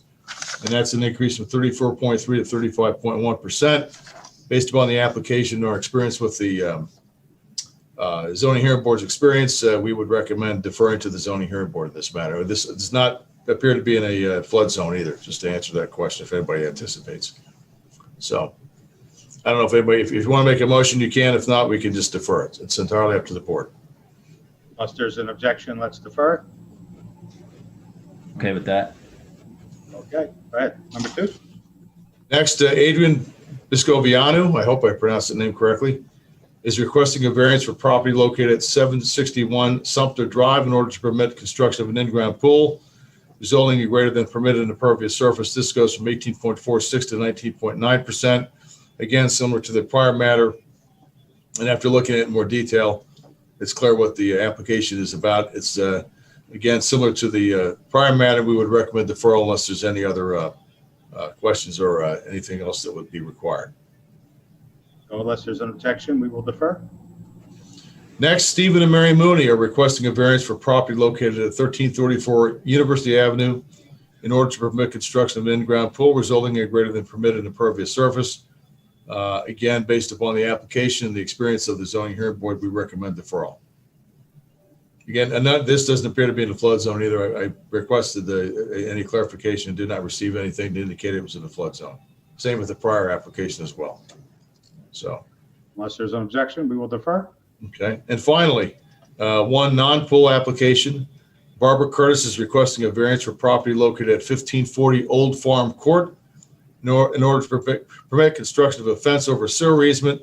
My understanding this is a storm sewer easement, backs up to Woodside Road, requesting it for child safety. And she's already indicated in her application she would provide gate access for the township in the event that some kind of maintenance would be required. That's a common requirement, and these applications for fences aren't easements. So again, based on the application and the experience of the zoning hearing board, we recommend deferral. Unless there's an objection, we will defer. Okay. And that's all for my report tonight and for anything involving my input. Thank you, Mr. Trudeau. Appreciate it. We'll go to item 13, public comment on non-agenda items. Monica, do we have any public comment? I'm not seeing any in a moment, but I'm just doing a double check. Hold on one second. Okay, we'll give you a minute.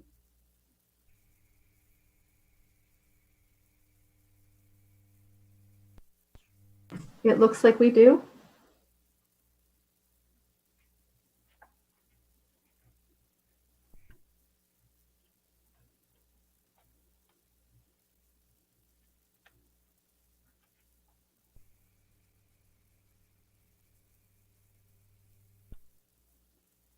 I apologize. We're just trying to receive the calls. Just 1 minute. Okay.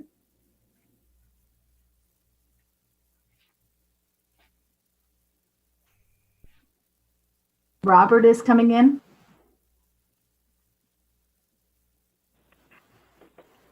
Hi, Robert, give your full name, address, and make your comment. Robert, Your full name, address, and make your comment. Robert Abrams, 652 Teach Drive. Let's start here. I listened to the auditors. What wasn't mentioned in the audit, which isn't going to get mentioned, but the public should know about, is the last rental we received on that tower was $113,000 a year. Currently, with interest, we are getting about $54,000. That would leave a deficit of $59,000 per year on a 35-year agreement. Doing the math on that, the lost revenue to the township is $2,065,000, or more than the value of the contract itself. So that's bad deal number one. Bad deal number two, Mr. Lewis mentioned it, $15 million for the sewer that was left on the table. Bad deal number three, overlay, guaranteed to cost the taxpayers no less than $250,000 per year per the Temple report. Basically, this board gave away Lower Makefield Township, and I know of one more to go. Mr. Granier, let me address what you said because I didn't get a chance to rebut it at the last meeting. How proud you are of your green buildings may be one issue, but your green building is not going to scrub the outside air full of ozone depleting vehicle exhaust. And you can sit here and tell me all about it that you want, but I've been in the environmental industry over 40 years. So for you to say something like that to me, I'm insulted, big time. Now, you can be as proud as you want of those degrees on your wall, and one of them probably is a PhD for piled high and deep, because you ran along with Mr. Weiss on an open non-development, and you totally lied to the public. We're doing nothing here but handing money over to everybody else. We handed $15 million to Aqua. We handed over $2 million to what, SBC, SBA, whoever got that contract on the cell tower. And now your buddy over there, your developer, is going to be draining the township of no less than $250,000 a year based on estimates, which I'm sure will be double or triple of that. Something's got to stop here. I mean, you can't. I wouldn't let you make a deal for me in the dollar store. You'd screw that up. This is horrible. This is absolutely how ghettos are made. For my final comment, maybe we need to change us from Lower Makefield Township to Trenton Ghetto West or Morrisville Ghetto North, because that's what's going on here. Now, you can shake your head all you want, Mr. Ferguson. You gave away the assets of this township, and the taxpayers are going to be paying big time when these sewer increases start coming up. And now I want to know, since it hasn't rained and we've been paying for excessive rain, how much you're returning to the taxpayers from the excessive sewer fund. Thank you and have a good evening.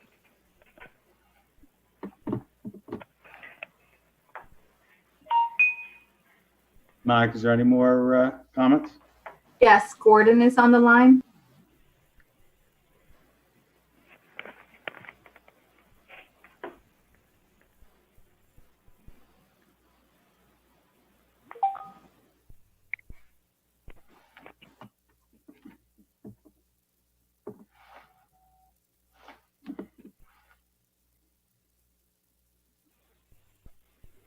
All right, Gordon, give your full name, address, and you can make your comment. Sure. It's Gordon Workman, Workman, and it's 1152 Kenneth Lane. And then my comment, or actually, I guess, request is, so I am part of the Lower Makefield football board of directors. I run the flag program, and I actually spoke with you, because it's probably been 8 months ago, which is hard to believe. Time flies. It's really fun this year. Regarding the use of Memorial Park for practice for the younger age groups for our flag football program. And what was hoping to do, given the current situation, we're having a bigger struggle than usual this year with our fields. Given the school situation, we do not have any access to those fields, which really allows our flag teams to get practice in, given the space at Mackerel. So we really only have room for the games and then tackle practice and games. So was hoping we may be able to get the ability to increase. I think originally we were approved for just the 5, 6, and 7, 8 age groups, and we're hoping to add the 9, 10, and the 11, 12 age groups. So again, still not the oldest kids, still 100% limited to the flag division, just practice, no games. And again, just I think it's Monday to Friday, 4:30 to 7:30. Obviously, won't be there at all for during the 9/11 period. Obviously, respect that period. But again, just hoping we could increase the age limit a bit, but still up to 12-year-olds. So still, most of them are under 100 pounds. No tackle, it'll be all flag. But hoping we could potentially explore that option. So do you mind? So did for the stuff? So has Monica vetted this? Have you talked to the Park and Rec director? I requested Monica, and I've talked to James, and I have talked about it as well. I did ask Monica if that would be possible. Yes.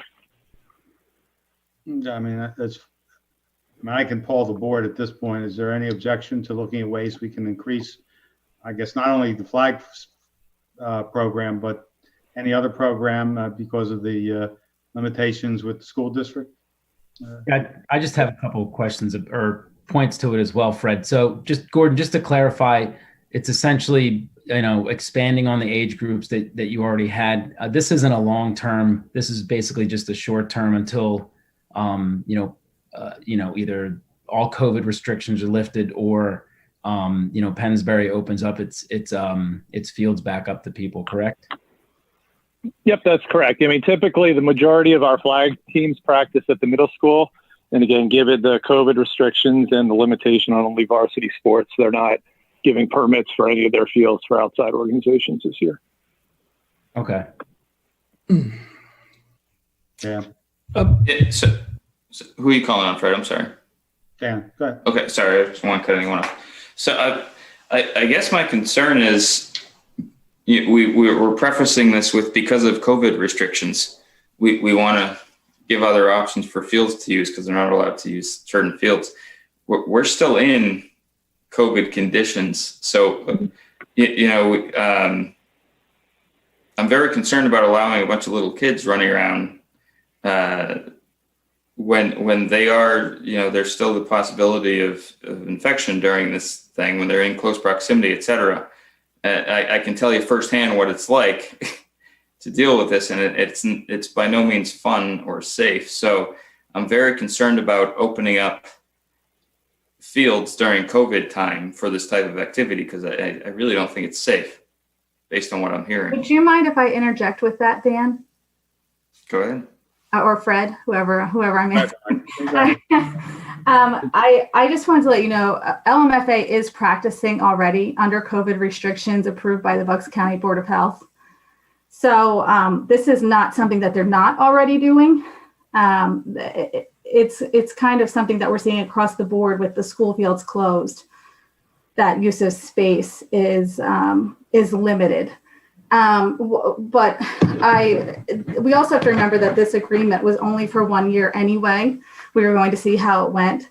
So it's not really outside of the original agreement other than expanding the age groups. So the Bucks County Board of Health put out some guidelines for sports. This is the same Board of Health that said 3 feet separations is good and all that stuff. Well, we had each one of our leagues submit a plan for both the yellow and green phases that we had personally reviewed by the Department of Health. Dr. Damsker reviewed each one of these plans and gave his approval and feedback, and we made adjustments as necessary. So they are strictly following and adhering, and I am following up with all the leagues about their plans. All right. My one concern about Bucks County specifically is that his generally the requirements that he's put out there across the board have been less than what the CDC is recommending. So I think we need to be cognizant of that as well. So just Ms. Blundy? You know, moving off the point a little bit, and Pennsbury is going to have fall sports. Suburban One League has confirmed that at this point. I would urge us to consider writing a letter to Pennsbury and asking them to consider opening their fields back up under the conditions of safety that the Bucks County government has, put forth. Because we are, we have a lot of people who are trying to get outdoors for whatever reason and do it safely. And if I'm going to say half, I'm just making that number up, but half of the fields that we usually are able to access have been put off limits, I think we at least have to try to get Pennsbury to reconsider. Can we as a board agree to have Monica coordinate this effort? Yeah, I would be behind that if that's something Monica wants to do. I mean, obviously, if you have oversight from what we're doing based on what the Bucks County Department of Health is telling us, it seems like it would be better than what I don't know how Pennsbury is how they're moving forward. Suzanne, do you know, are they doing it under the same guise or? So I just went to double check, and so as of last week, they said they were moving forward with fall sports. So I don't claim to know all the details of that. But certainly some of their teams are going to be practicing on fields. And so why can't the fields within our township be opened up as they have been in years past per permits by Pennsbury? And as long as those people who use them, will follow the guidelines. Now, obviously, Pennsbury can still say no, but sometimes, maybe they just kind of forgot about this piece and making sure they're applying the decisions they made across the spectrum uniformly. So, I don't mean to say to Pennsbury, if you're listening, Pennsbury, I'm not telling you what to do. I would like this board to ask you to consider reopening the fields. Yeah, I would support a letter like that. I think John. John?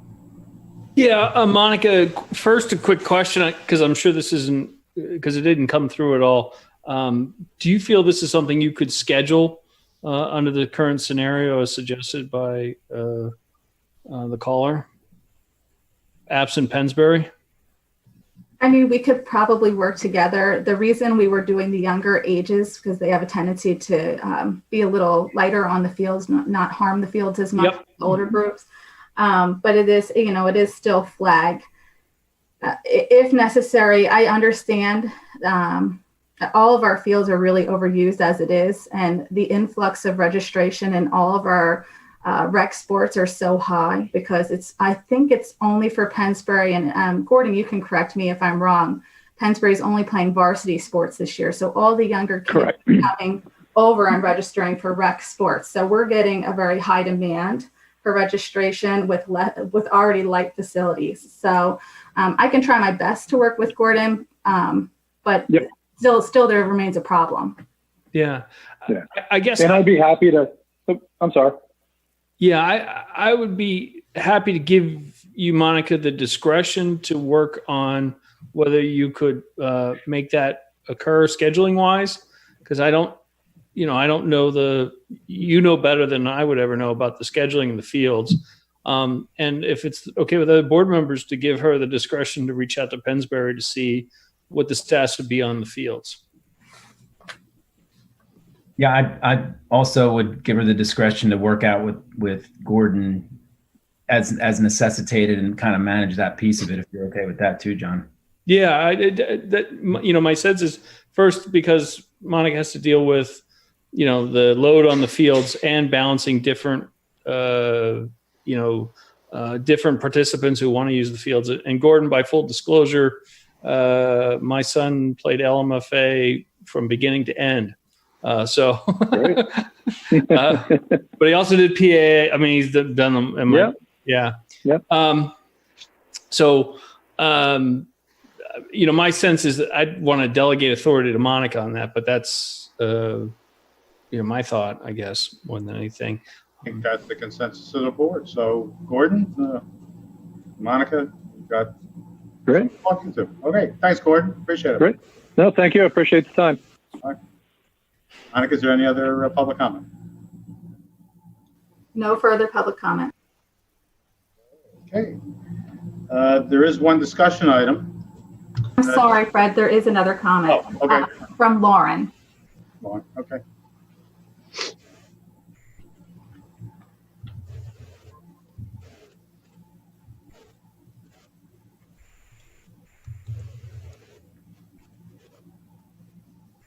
Hi, Lauren, give your full name, address, and make your comment. Sure. It's Lauren Taylor, Green Glen Drive. I have a comment about the overlay. I haven't seen anything about an analysis or study about the police and if additional police are needed. I know for a fact from Wegmans employees that work in Princeton and up in Warrington that the police visit multiple times a week there. So that's just a question I have about the overlay. I'll defer that to our police chief if he wants to answer or has any comments about it. Sure. It's really hard to say if additional police are going to be needed until you actually see what the impact's going to be once the project comes to fruition. So, you can always anticipate that more police are going to be needed, but you'd hate to make that step until you actually know for sure. The supervisors have been very supportive with maintaining a good level of police services and police staffing thus far, and I'm sure that if we run into a problem, they won't have any problem with it, adding additional police officers. Yeah, my concern is the money that the township will be getting, and it will ultimately decrease by the additional officers that we ultimately will need. They're in benefits, supply, PP&E supplies, and another patrol vehicle, I would assume. So Sure. You're already decreasing the money that the township will be getting. And I have another question. When Kohl's was built, was there additional police hired in response to that shopping center? I know it's different from overlay, but Yeah, it's a it little is a different. significant. There were additional police that were hired, but that wasn't just for Kohl's. That was for the community was growing at the time, population was increasing, and we were trying to keep up with the calls for service and, the reports that we were handling and the workload for each officer. So it's not just one factor that you take into consideration when you make a decision to increase police. And it's the same thing if a Wegmans was to go in. Certainly if an officer was added or several officers were added, they wouldn't just be focused on Wegmans. They would be additional public safety for the entire township. No, yeah, I totally understand that. Thank you for answering the question. It's just an additional cost that I want to make sure is being considered because this is going to be a huge impact on the community. Sure, my pleasure. Thank you. Thank you. Fred, as a follow-up to that, I think Dave or Kurt might provide a little extra context to that specific point, because I believe during the land development process, as we go through the project negotiation, for lack of a better term, if we anticipate additional public safety official, whether it's a police officer or anything else for that matter, related to public safety, we can ask on some level for that to be included in a package from the developer as part of the land development process. If I misspoke on any of that, please correct me. I have negotiated development agreements that are part of the land development process that had factors in there. There was a project we had before that I had done in my life that had a large building that wouldn't be entirely sprinklered, that the developer had agreed in part to cover the cost for additional equipment for the fire departments. If it was definitively proved there that, in fact, like as the chief had said, that there would be another officer that would be needed, even though that wouldn't be relegated specifically to that use, that the developer would assist in some part over a period of time with that cost, recognizing it's not just an officer at Wegmans. I've been in towns where part of the agreement and negotiation with the police union was that they would agree to hire an off-duty police officer from the township that I was in to do extra detail there, to be paid for that security. So it would be paid for by them and not the taxpayer themselves. So there's a variety of things when there is a land development plan, and Chief Calusi and the command staff can look to see if there is a measured impact, to work to offset that in a lot of different creative ways. Thanks, Kurt. We skip over that sometimes, not because we don't think about it. We just Excellent. I've already take it for granted. Yep, yeah, I understand. Any other public comment, Monica? No further public comment. Okay, great. In that case, we'll go to discussion items.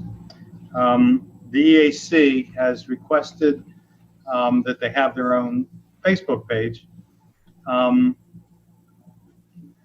my discussions with our township manager, he pointed out that that would be the only group, the only committee, standing committee of the township that would have one if we approved it. And in looking into it, and Kurt, you can chime in anytime you want, there are no standing committees in any of the surrounding townships that have their own Facebook page. Let me rephrase that. For what I was saying is that,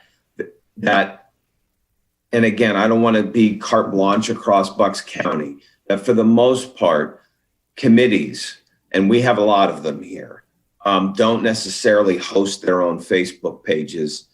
And if there are exceptions of here or there, I think there might be one. There's a trail committee or something in Doylestown, I think, that has a Facebook page here where I'm at. But I think for the most part, like I said in my report, the question ends up being is if you have a Facebook page for a committee, which is well within the board's discretion to do that, then that does pose questions as far as other committees wanting them and all of the issues that go along with having a Facebook page that you all would have to determine how that would function. I will say, and then I'll stop talking, for any of our committees here, if they do have something that they want to post, whether it's a EAC event like the Styrofoam Collection Day or anything else, they did the tree planting this spring, we certainly offer out our Facebook page to put events or other things that they want on there whenever they want, even if it's something that's far off that we would continue to post. So that's certainly available to them at any time. Yeah, I think it might be a good idea to for the committees. I mean, after all, and this is another thing we'll talk about in the future, hopefully the near future. They're all the committees, the standing committees in the township. What their purpose is. I remember in 2017, this conversation was bantered around by the board. I remember Mr. Fritchie saying that the committees are like the cabinet of the board. So it might be worth discussing amongst ourselves in the future before we consider this in a more formal way. But I think it was a good idea for the EAC to bring this up, and I think it's a good idea for us to discuss. We don't need to make any kind of a decision today, but it's definitely worth discussing amongst ourselves to figure out something to do. Go ahead, Jimmy. Yeah, and Kurt made great points. I just reiterate, that I hope all of our committees realize that they can leverage the township's Facebook page for announcements. Park and Rec department has its own Facebook page, but that's also run by the township. I think where some of this may have come from, as a former member of the EAC, just Yardley Borough has EACs, has EAC has a Facebook page, and there is a fair amount of work that goes on between the two EACs. So that may have been part of the discussion and the impetus for that. I don't know that, but I have to assume a little bit. But I would, I think all of us as liaisons should emphasize to our committees to leverage the township Facebook page, the Park and Rec page, and communicate that way. And I'll just remind everyone watching, please like or follow the township Facebook page. It's a great resource for getting information. We have probably a couple thousand members at this point. I haven't checked the number recently, but it's growing, but it could be even bigger if folks followed it. That's all I have to say. Excellent point. Thank you, Dan. Any other comments, John?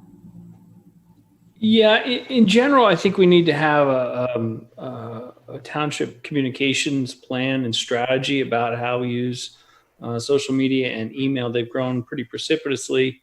I know, in addition to the EAC, Farmland Preservation had wanted to potentially publicize some stuff through Facebook. So my sense is I think we need to have a process around that and a schedule for postings and a chance so that we're not surprised by anything that goes on social media or through the email, so that we have a chance to see it. That would be my strong preference. And also a communication plan would also allow us to schedule in advance the kinds of content that we think residents need to be up to date on. Because there are things, just like in regular marketing, when you have, whether it's a seasonal sale or something like that, well, we have seasons and things that we need to have recurring messages to folks. So that's what I would like to see happen in terms of that. And then we could start scheduling or slotting stuff that was coming from the EAC or other groups. Okay. Any other comments, suggestions? No, it's definitely something to continue a discussion on. I appreciate the input, and we'll revisit this at a future date. Is there any other items from the board that should be discussed?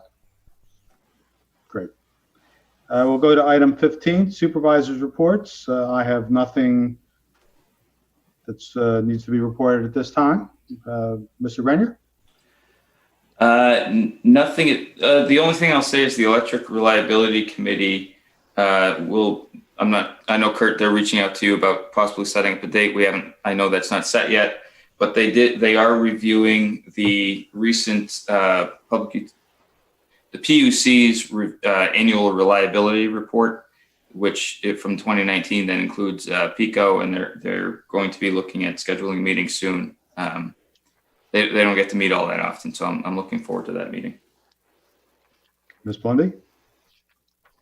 Yeah, just another shout out to the CTC and the resident and coordinated efforts, including thank you, Kurt, for helping at least get in process the moving of the crosswalk button at Woodside and Lindenhurst.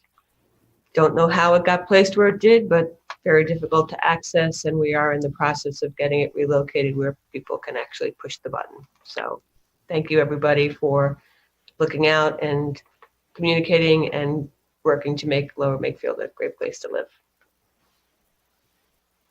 Suzanne, if you don't mind me saying, the great thing I think that's happening that I don't want to go unnoticed besides the CTC is the fact that we're coordinating very well both with the police department, with Chief Caluzzi and Tom, and now our traffic engineer, who we can move on these things fairly quickly, and gave an answer back as far as altering the permit, and which is process he has to go through with PennDOT that's already underway. So I think that sort of grouping of people now with that's making things move a lot more efficiently now. Yep. Agreed. Okay. Mr. McCartney? I have nothing to report this time. Thank you. Mr. Lewis? Yeah, one quick thing. The Farmland Preservation Corporation did not have an official meeting, but on Sunday morning we met at Dullington and Pownell, where we cleaned up overgrowth from one of the Farmland Preservation's properties that was owing on to a neighbor on Pownell. And members of the Farmland Preservation got to use their weed torches and weed whackers, as well as numerous other equipment, as we cleaned up the neighbors who had overgrowth on their property. So we had a wonderful time on Sunday morning and got to burn a lot of stuff, which was fun. Very good.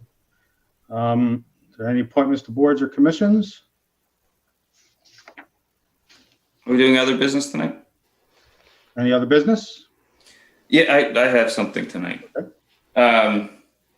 And I really didn't want to do this, but the last couple of months have made me aware of some information that I feel obligated to do it, unfortunately. This time I'd like to make a motion to remove Fred Weiss as chair of the Board of Supervisors for a number of items that we can discuss if anyone wants to second that. Second. Yeah. Any discussion? Yes, please. So a few meetings ago, I made a comment where I had received a phone call from a reporter saying that a supervisor had made a couple of comments on the record specific to me.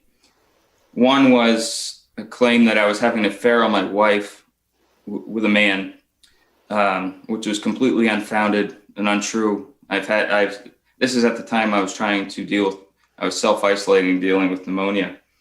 As you can imagine, that put a lot of stress on my family. And I feel like it was a ridiculous comment that was strictly meant to do harm to an individual for no other reason than to just do harm to an individual. My wife knows this. I am not having an affair. I love her very much. And I have pictures of my two little kids behind me who I love very, very much. It's one of the most hurtful things I've ever experienced. At the same time, the same supervisor, I was made aware that same supervisor made a claim that was very similar in nature to a public comment that was made by Joe Blundy on a couple of occasions. Joe Lingle on a couple of occasions related to, I believe I was referred to as a political boss in Lower Makefield and Lower Bucks who was trying to create a system of patronage throughout the town. Now, when I hear that makes me laugh because I am probably the least political person on this board. I don't attend events, I don't donate, I don't endorse. That's just who I am. But when I hear comments like that, much like our president, I feel like those are projections for things that other people are doing. So I did a little research, and here's what I found out. In May of 2019, Supervisor Weiss and his wife, Cindy Weiss, set up a PAC called Keep LMT Blue PAC, which was set up specifically based on the registration documents to support the LMT Board of Supervisors, Democrat LMT BOS candidates just for 2019, which were Supervisors Blundy and McCartney now. Those documents, notarized in Hillsborough County, Florida, provided a lot of information that was interesting to me. Now, with reference to setting up a system of patronage or pay to play, you look at the folks that donated to this PAC. They're Vince DeLuca, Bob Dwyer, Bob Rosenthal, and Joe DeLuca. They're all the developers for Prickett Preserve. You also had a hefty donation from Cam Troilo, who we all know as a developer in Lower Makefield, Whistler Pearlstein, which is Ed Murphy's law firm that represents a lot of developers in Lower Makefield, and Joe Taylor, who is the CEO of Matrix Development, for all of you familiar with Matrix.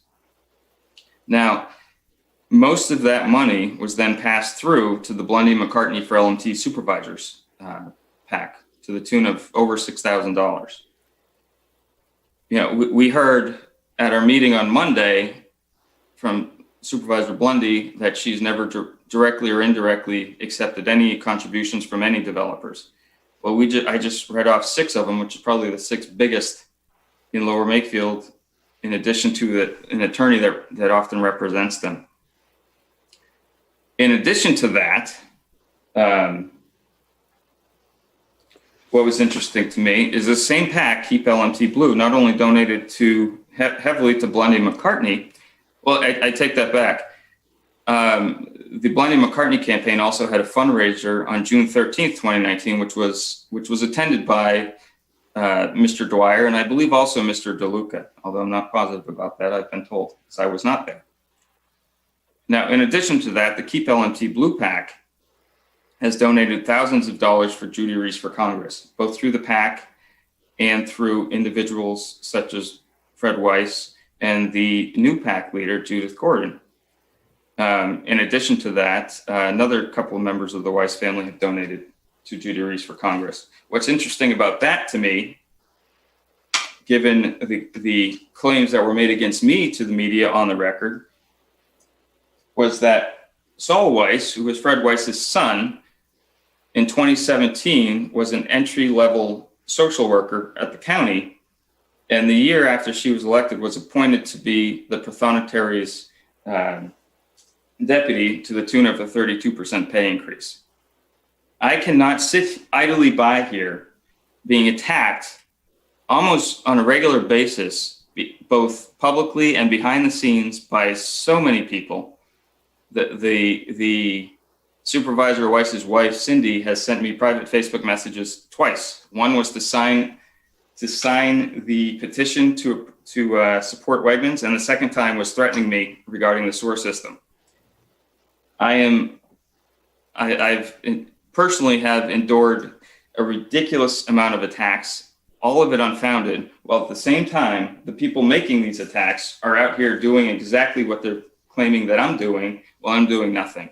So I can no longer sit here and support Fred Weiss as the chair of the board, someone who I ran with and I allowed to get close to my family and has made these claims against me.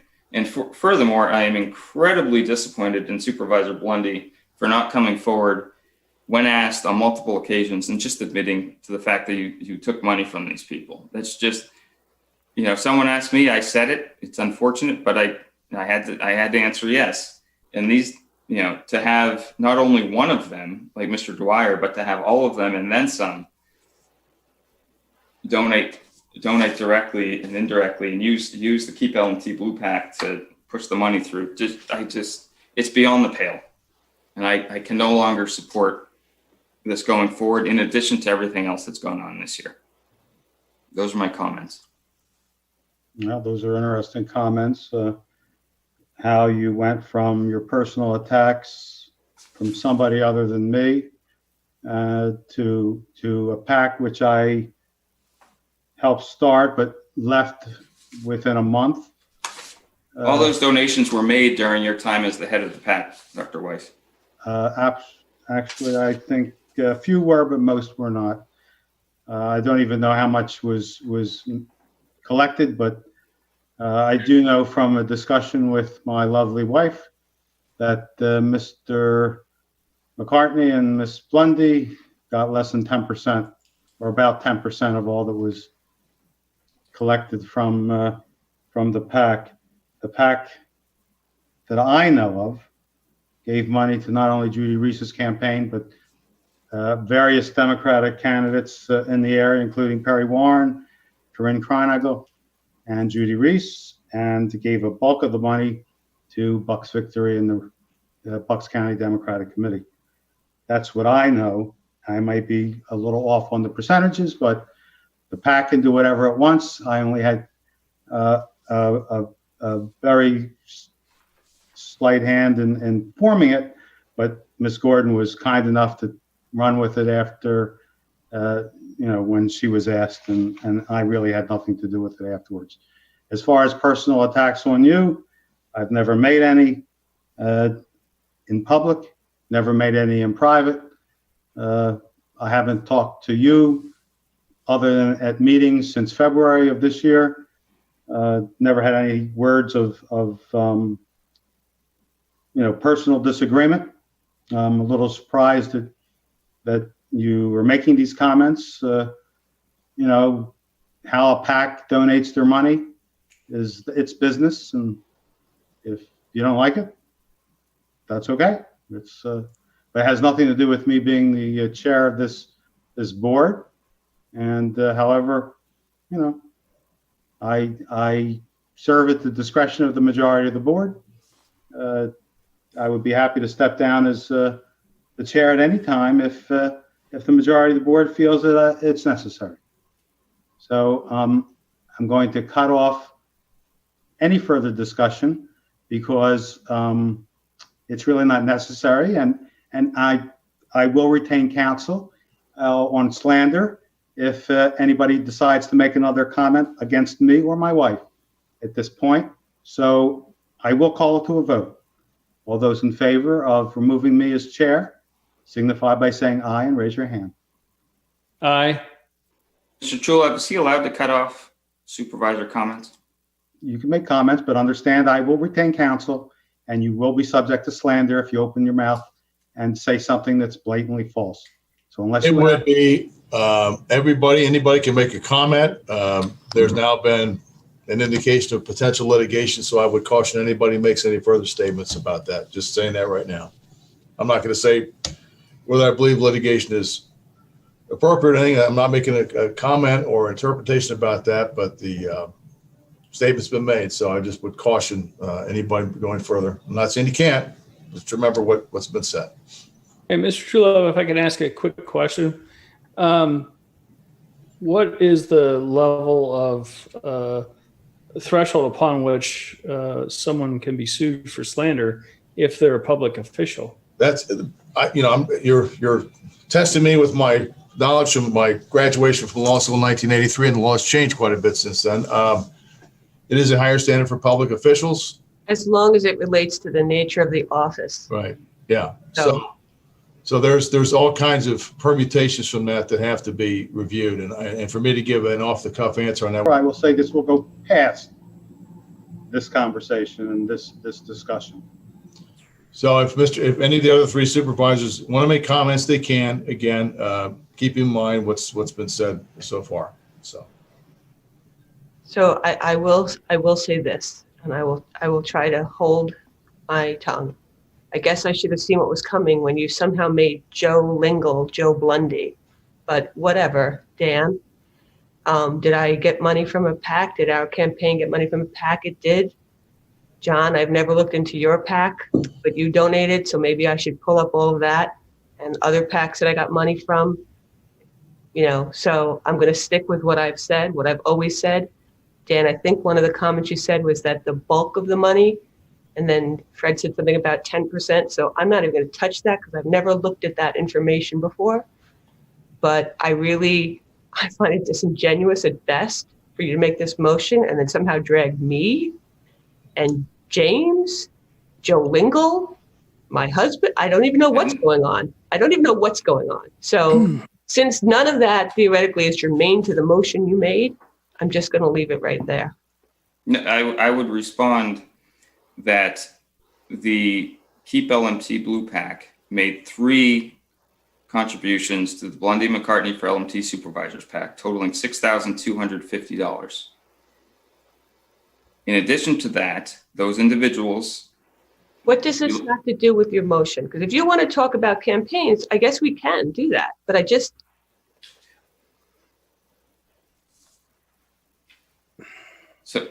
All right, look, there's been a motion and there's been a second. Can I just make a quick comment on this? Go ahead, James. I just want to, Dan, two quick things. I just want to clarify, who exactly are you accusing of saying that you had an affair with a male? Because I don't think you ever actually said that. I think it's me. I think he said it's me. I did not say it's you. He wants to remove Fred, but I think he said it's me. I did not say it was you, Ms. Blundy.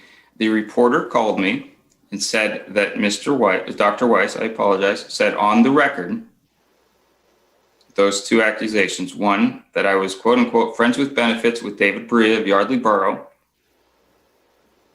and at the same time was trying to set up a system of patronage in Lower Makefield Township. Okay, and then my second question. That was the accusation made by the reporter. Okay. Since we have no proof of any of that, and I deny it, we'll go forward. Go ahead, James. And then my second question is, are you insinuating that my decision-making process while sitting on this board was skewed by any of the developers or the attorneys that were involved with Cricket? What I'm saying is there are several. What I'm saying is this: when the question was asked by multiple people, both last year and just a few days ago, the response was that neither you nor Ms. Blundy had ever accepted money from any developers or vendors for that matter. Those statements have been made. So let's go The one. record shows, the record shows otherwise, that all of those developers and additional vendors have made contributions to Keep LMT Blue PAC that were then submitted to the Blondie and McCartney for LMT supervisors. I'm not saying that it influence your decision in any way. I'm just saying that's what the notarized paperwork shows. You're also making the assumption that Ms. Blondie and Mr. McCartney knows where the PAC donations came from, which that's up to them. And if they say they didn't know, they didn't know. I gave you the information. I didn't know. I gave you the information that I know. So, anything else that you're saying other than being a circular argument is irrelevant to your motion. I don't know. And I'll just try to say this quick. This came up last year about the fundraiser. I think John had somebody ask the question at public comment. I said it then. I said it. I'll say it again. There were many people at that fundraiser who did not contribute. DeLuca, Dwyer, John, Dan, you said you were going to come, but you got caught up at a meeting. You hadn't contributed, but you would have been welcomed, just as other people were whose names are currently escaping me. That remains the same today as it was last year. Again, with PACs, I think that's enough. I think Supervisor Blondie, you seem to be bringing me into this a lot. The issue here isn't whether you did or did not accept the money or that it was laundered through another PAC. That's sort of a common fundraising practice. The challenge here is that you just kind of avoided the question or denied it when the truth was very different. I don't think that's accurate. I'm sorry, John. I didn't mean to cut you off. I apologize. Yeah. So, and as it relates to, my personal PAC, Friends of John B. Lewis, I actually filed all with the state. So you can look online at any time and get that. The PAC that Supervisor Grenier is talking about actually does not file with the state, files with the county. So you can't actually look it up online. So most people don't get to see the data. I kind of, that's where I'm troubled here. I think you can look it up. It's public record. Obviously, Mr. Grenier has the details. John, I didn't mean to drag you into it. I off the top of my head, you have a PAC, and I know you contributed to the campaign. That's what I know. And I don't even know what to say at this point, because you just used the word laundered, which is, so are you said, if you call somebody up and you ask their sister to give a donation so it doesn't look like someone's name, is that laundering, John? Because I'm confused as to what you're saying at this point. Laundering is a criminal word. I don't know what to say. It basically is, and they can, it's a free country. Anybody can say what they want. There's no proof of any of this. It's public record is public record. Anybody can look it up. You can make any assumptions you wish. And I stand by what I say. I have no problems with my actions. What I say to reporters, if a reporter said something of that nature to you and they wish to back it up without following up, they can print a story that I said something like that, and I'll deal with it. But I can tell you, Dan, that whoever that reporter was, he or she, it didn't come from me. But I appreciate what you said, and I will act accordingly towards you in the future. Now, Monica, because a motion was made and duly seconded, and we've had supervisor comment, is there any public comment? Yes, Robert is on the line. Go ahead, Robert.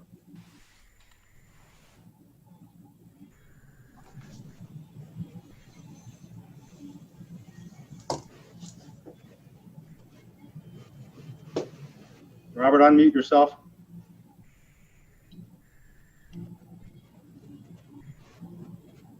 Robert, if you're having trouble, press *6. I just did that. Can you hear me now? Yep, go ahead. Robert Abrams, Lower Makefield Township. After what was just said, and I sit here, and I identified over $17 million that the residents here may have been shortchanged on deals we could have done better on. and no less than $250,000 a year moving forward. And there have been many statements made about, even on Facebook, that Lower Makefield is for sale. That I just listened to, not that Lower Makefield's for sale, Lower Makefield was purchased. Now the question becomes, what monies did Aqua American contribute, and contribute to who?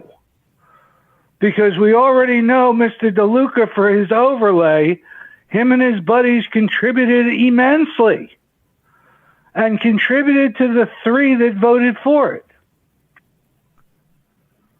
Isn't that interesting? The chair and the 2 puppy dogs on a leash all got the money. There's a problem with every deal that went down here since this board's been seated, and it needs to be looked into. Thank you. Very informative. Thank you, Mr. Granier. Have a good night. Thank you for being honest. Unfortunately, Mr. Grenier is being less than honest, in my opinion. And number 2, I've received nothing from Mr. DeLuca or his group. And are you calling me a liar? No, I'm reading off of notarized I'm documents. You just calling the information that you stated to be false. I can post all of it online if you'd like to see the legal documents, Fred. None of it is false. If you want to post claims that somebody made a claim that you're gay, that's up to you. But I've never made such an insinuation. I'm not speaking about my sexual orientation. I'm speaking about I'm not interested. So-called claims about the donations and the PACs. That is all public information that can be got at the county. You can post whatever you want. But I ran in 2017. I got a $500 donation from Equus, from Mr. Dwyer's group, which you benefited from in some part. And I made that public at the last meeting. And so did I on multiple occasions. So, you know, you can post whatever you want, but understand that there's a limit to the slander in a public official. I understand that very well from my own end. Good. Well, if you feel to retain counsel, you may. But when I retain counsel and I go back and all the other things that I can prove, then we'll talk about it. So there's no more public comment, Monica? No further public comment. Okay. We'll ask the question. All those in favor of removing me as chair signify by saying aye. Aye. Aye. Opposed, no. No. No. Motion fails, 3-2. Thank you very much. Okay. And I will say to Mr. Abrams, if he's still listening, that his obsession of the cell tower is kind of laughable. We have $2 million in the bank getting interest. Even if we didn't get interest, it would take over 20 years before we evened out. And who knows what the technology would be. As far as the $15 million on the table for the sewers, that was vetted and re-vetted and triple vetted. And John Lewis is being more than disingenuous when he says that we had that thing that came at the last minute as an offer. No, Mr. Lewis, I'm talking, and I'm not going to reclaim your time. How dare you and Mr. Grenier, your puppet. Excuse me? You heard me. You heard me. I can go back to the old school and back when LeBron Smith was around and all that kind of BS. How dare you bring up lies about me talking to you? You better have that in print, buddy, because I could be coming to you with an attorney. Mr. Lewis, we've had conversations going back to my campaign about joint authorities. You better think about that before you make any more comments about Bucks County Water and Sewer. I'm not going to talk about it. You've had your chance. You just created an adversary on this board. I don't know how you guys are going to go forward, but my support for your agenda is going to take a lot of convincing to me this going on. And I don't mind saying that to the public. I don't know what you guys think that you can win by attacking me or my wife. but that is strictly crossing a line. And I apologize to my colleagues to have to put up with this, for all they want to do is make this township, as I do, a better place. It's one thing to be in opposition to an idea and vote accordingly, but to attack individuals on their character,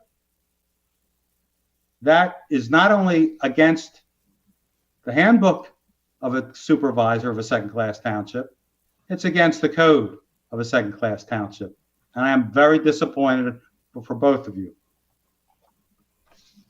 Now, I go back to, is there any other appointments or to boards or commissions that we need to discuss?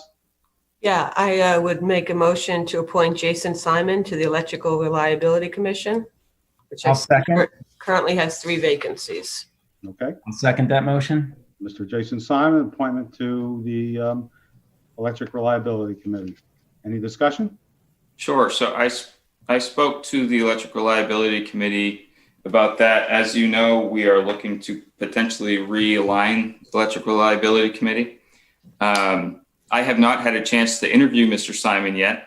I thought that we were going to, as the liaison, I still was not able to ask any questions because, as you know, that interview seemed to go rather south quickly. I was not involved. I wasn't there for all the questions, but I caught some of it. Mm-hmm.